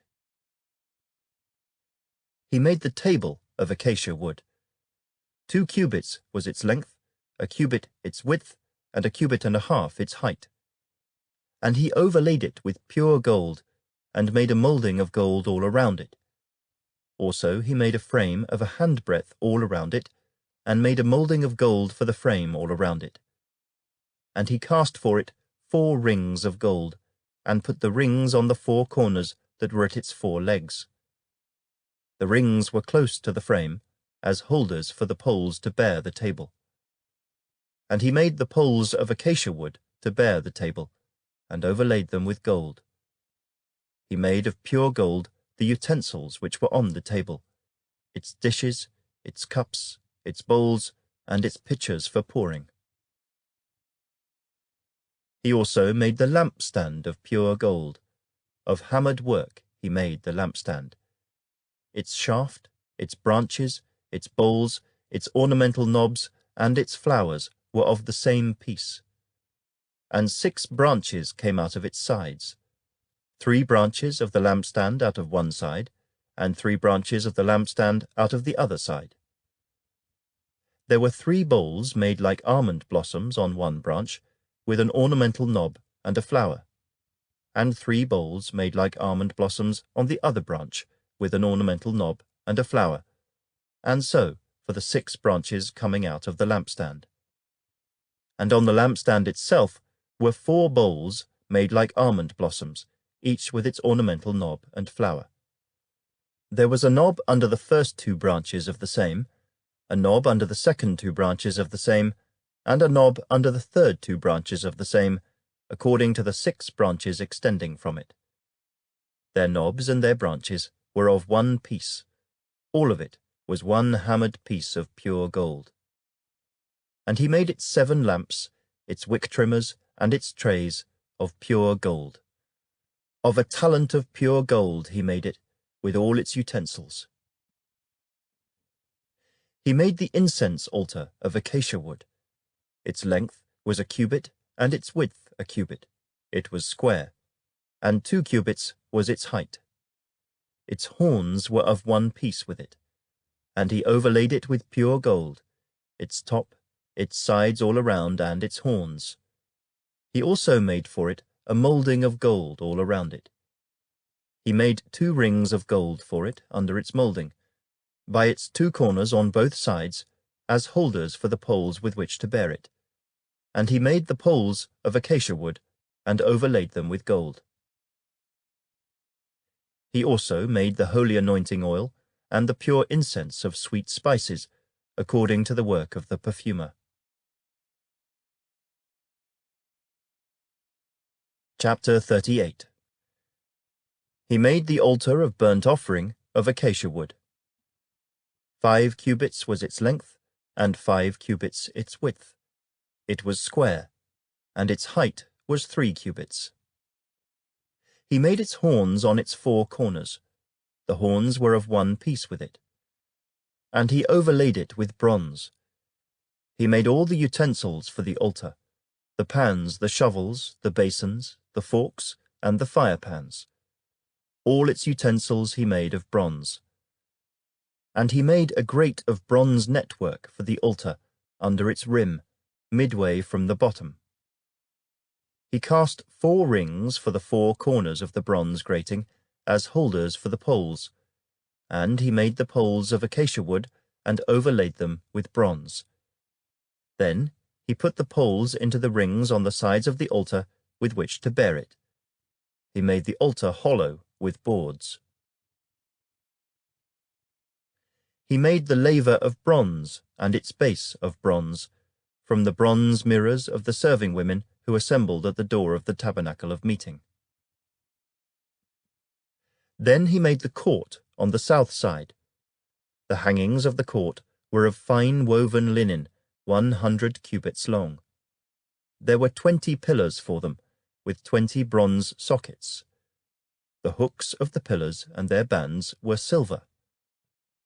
On the north side, the hangings were 100 cubits long, with 20 pillars and their 20 bronze sockets. The hooks of the pillars and their bands were silver. And on the west side, there were hangings of 50 cubits, with 10 pillars and their 10 sockets. The hooks of the pillars and their bands were silver. For the east side, the hangings were 50 cubits. The hangings of one side of the gate were 15 cubits long, with their 3 pillars and their 3 sockets, and the same for the other side of the court gate. On this side and that were hangings of 15 cubits, with their 3 pillars and their 3 sockets. All the hangings of the court all around were of fine woven linen. The sockets for the pillars were bronze. The hooks of the pillars and their bands were silver, and the overlay of their capitals was silver, and all the pillars of the court had bands of silver. The screen for the gate of the court was woven of blue, purple, and scarlet thread, and of fine woven linen. The length was 20 cubits, and the height along its width was 5 cubits, corresponding to the hangings of the court. And there were 4 pillars with their 4 sockets of bronze. Their hooks were silver, and the overlay of their capitals and their bands was silver. All the pegs of the tabernacle and of the court all around were bronze. This is the inventory of the tabernacle of the testimony, which was counted according to the commandment of Moses for the service of the Levites, by the hand of Ithamar son of Aaron the priest. Bezalel the son of Uri, the son of Hur, of the tribe of Judah, made all that the Lord had commanded Moses. And with him was Aholiab the son of Ahisamach of the tribe of Dan, an engraver and designer, a weaver of blue, purple, and scarlet thread, and of fine linen.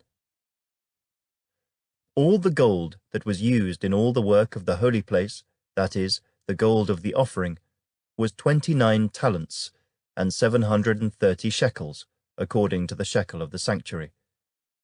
And the silver from those who were numbered of the congregation was 100 talents, and 1,775 shekels, according to the shekel of the sanctuary. A beaker for each man, that is, half a shekel, according to the shekel of the sanctuary, for everyone included in the numbering from 20 years old and above, for 603,550 men. And from the 100 talents of silver were cast the sockets of the sanctuary and the bases of the veil, 100 sockets from the 100 talents, 1 talent for each socket. Then, from the 1,775 shekels, he made hooks for the pillars, overlaid their capitals, and made bands for them. The offering of bronze was 70 talents, and 2,400 shekels. And with it he made the sockets for the door of the tabernacle of meeting, the bronze altar, the bronze grating for it, and all the utensils for the altar, the sockets for the court all around, the bases for the court gate, all the pegs for the tabernacle, and all the pegs for the court all around. Chapter 39. Of the blue, purple, and scarlet thread they made garments of ministry, for ministering in the holy place, and made the holy garments for Aaron, as the Lord had commanded Moses.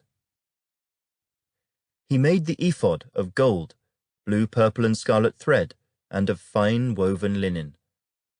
And they beat the gold into thin sheets, and cut it into threads, to work it in with the blue, purple, and scarlet thread, and the fine linen, into artistic designs. They made shoulder straps for it, to couple it together. It was coupled together at its 2 edges. And the intricately woven band of his ephod that was on it was of the same workmanship, woven of gold, blue, purple, and scarlet thread, and of fine woven linen, as the Lord had commanded Moses. And they set onyx stones, enclosed in settings of gold. They were engraved, as signets are engraved, with the names of the sons of Israel. He put them on the shoulders of the ephod as memorial stones for the sons of Israel, as the Lord had commanded Moses. And he made the breastplate, artistically woven like the workmanship of the ephod, of gold, blue, purple, and scarlet thread, and of fine woven linen. They made the breastplate square by doubling it. A span was its length, and a span its width, when doubled. And they set in it 4 rows of stones. A row with a sardius, a topaz, and an emerald was the first row. The second row, a turquoise, a sapphire, and a diamond. The third row, a jacinth, an agate, and an amethyst. The fourth row, a beryl, an onyx, and a jasper. They were enclosed in settings of gold in their mountings. There were 12 stones according to the names of the sons of Israel. According to their names, engraved like a signet, each one with its own name according to the 12 tribes. And they made chains for the breastplate at the ends, like braided cords of pure gold. They also made 2 settings of gold and 2 gold rings, and put the 2 rings on the 2 ends of the breastplate. And they put the 2 braided chains of gold in the 2 rings on the ends of the breastplate. The 2 ends of the 2 braided chains they fastened in the 2 settings, and put them on the shoulder straps of the ephod in the front. And they made 2 rings of gold, and put them on the 2 ends of the breastplate, on the edge of it, which was on the inward side of the ephod. They made 2 other gold rings, and put them on the 2 shoulder straps underneath the ephod towards its front, right at the seam above the intricately woven band of the ephod. And they bound the breastplate by means of its rings to the rings of the ephod with a blue cord, so that it would be above the intricately woven band of the ephod, and that the breastplate would not come loose from the ephod, as the Lord had commanded Moses. He made the robe of the ephod of woven work, all of blue. And there was an opening in the middle of the robe, like the opening in a coat of mail, with a woven binding all around the opening, so that it would not tear. They made, on the hem of the robe, pomegranates of blue, purple, and scarlet, and of fine woven linen. And they made bells of pure gold, and put the bells between the pomegranates on the hem of the robe, all around between the pomegranates, a bell and a pomegranate, a bell and a pomegranate, all around the hem of the robe to minister in, as the Lord had commanded Moses. They made tunics, artistically woven of fine linen, for Aaron and his sons, a turban of fine linen, exquisite hats of fine linen, short trousers of fine woven linen, and a sash of fine woven linen with blue, purple, and scarlet thread, made by a weaver, as the Lord had commanded Moses. Then they made the plate of the holy crown of pure gold, and wrote on it an inscription like the engraving of a signet, Holiness to the Lord. And they tied to it a blue cord, to fasten it above on the turban, as the Lord had commanded Moses. Thus all the work of the tabernacle of the tent of meeting was finished. And the children of Israel did according to all that the Lord had commanded Moses, so they did.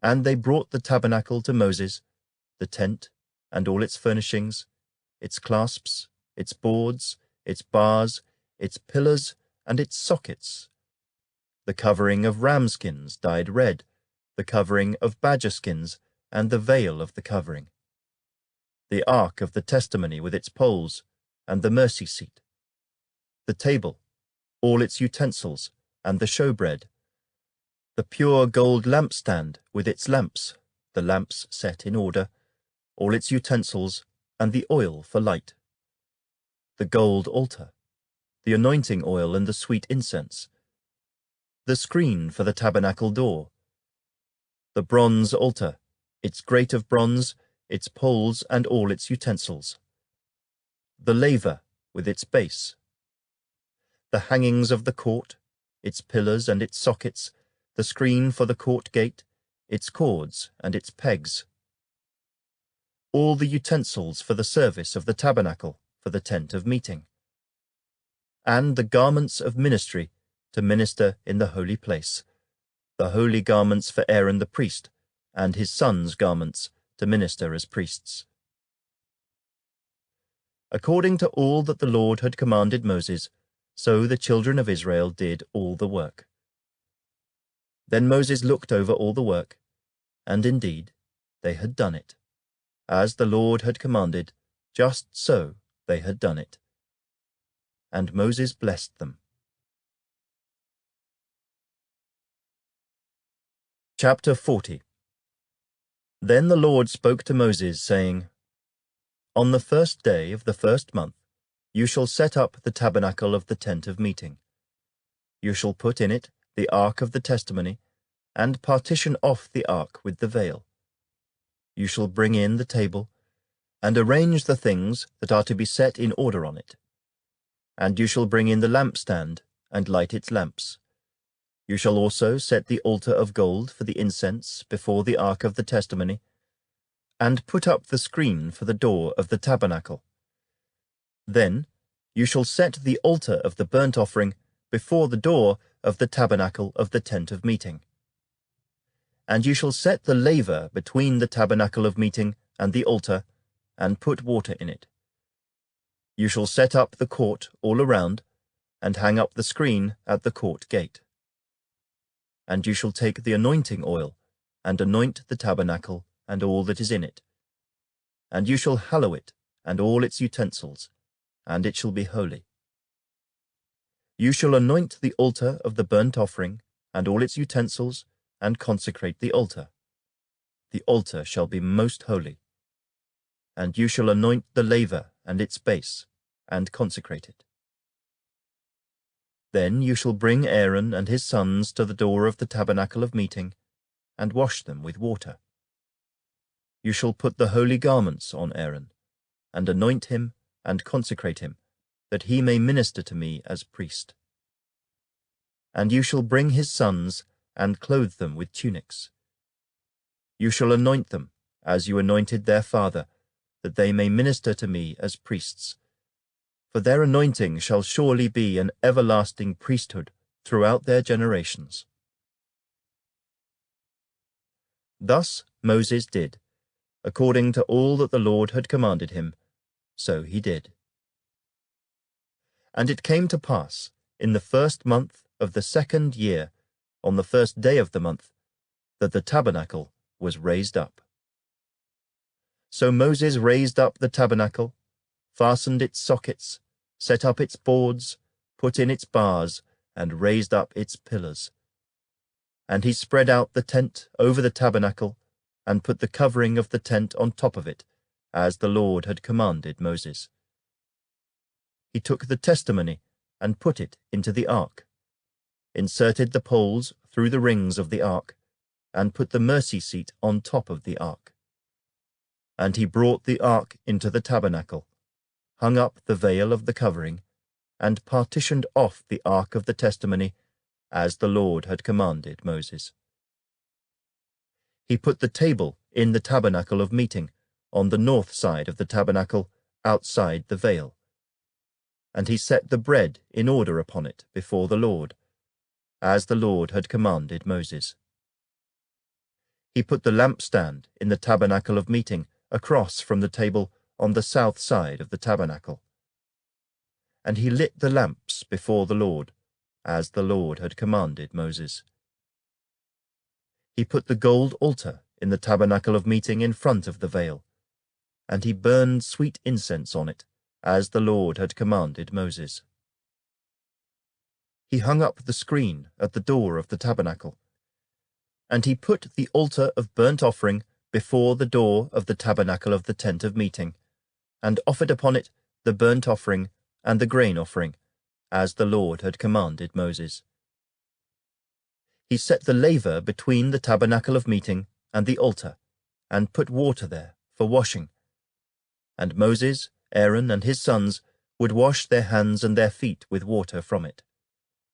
Whenever they went into the tabernacle of meeting, and when they came near the altar, they washed, as the Lord had commanded Moses.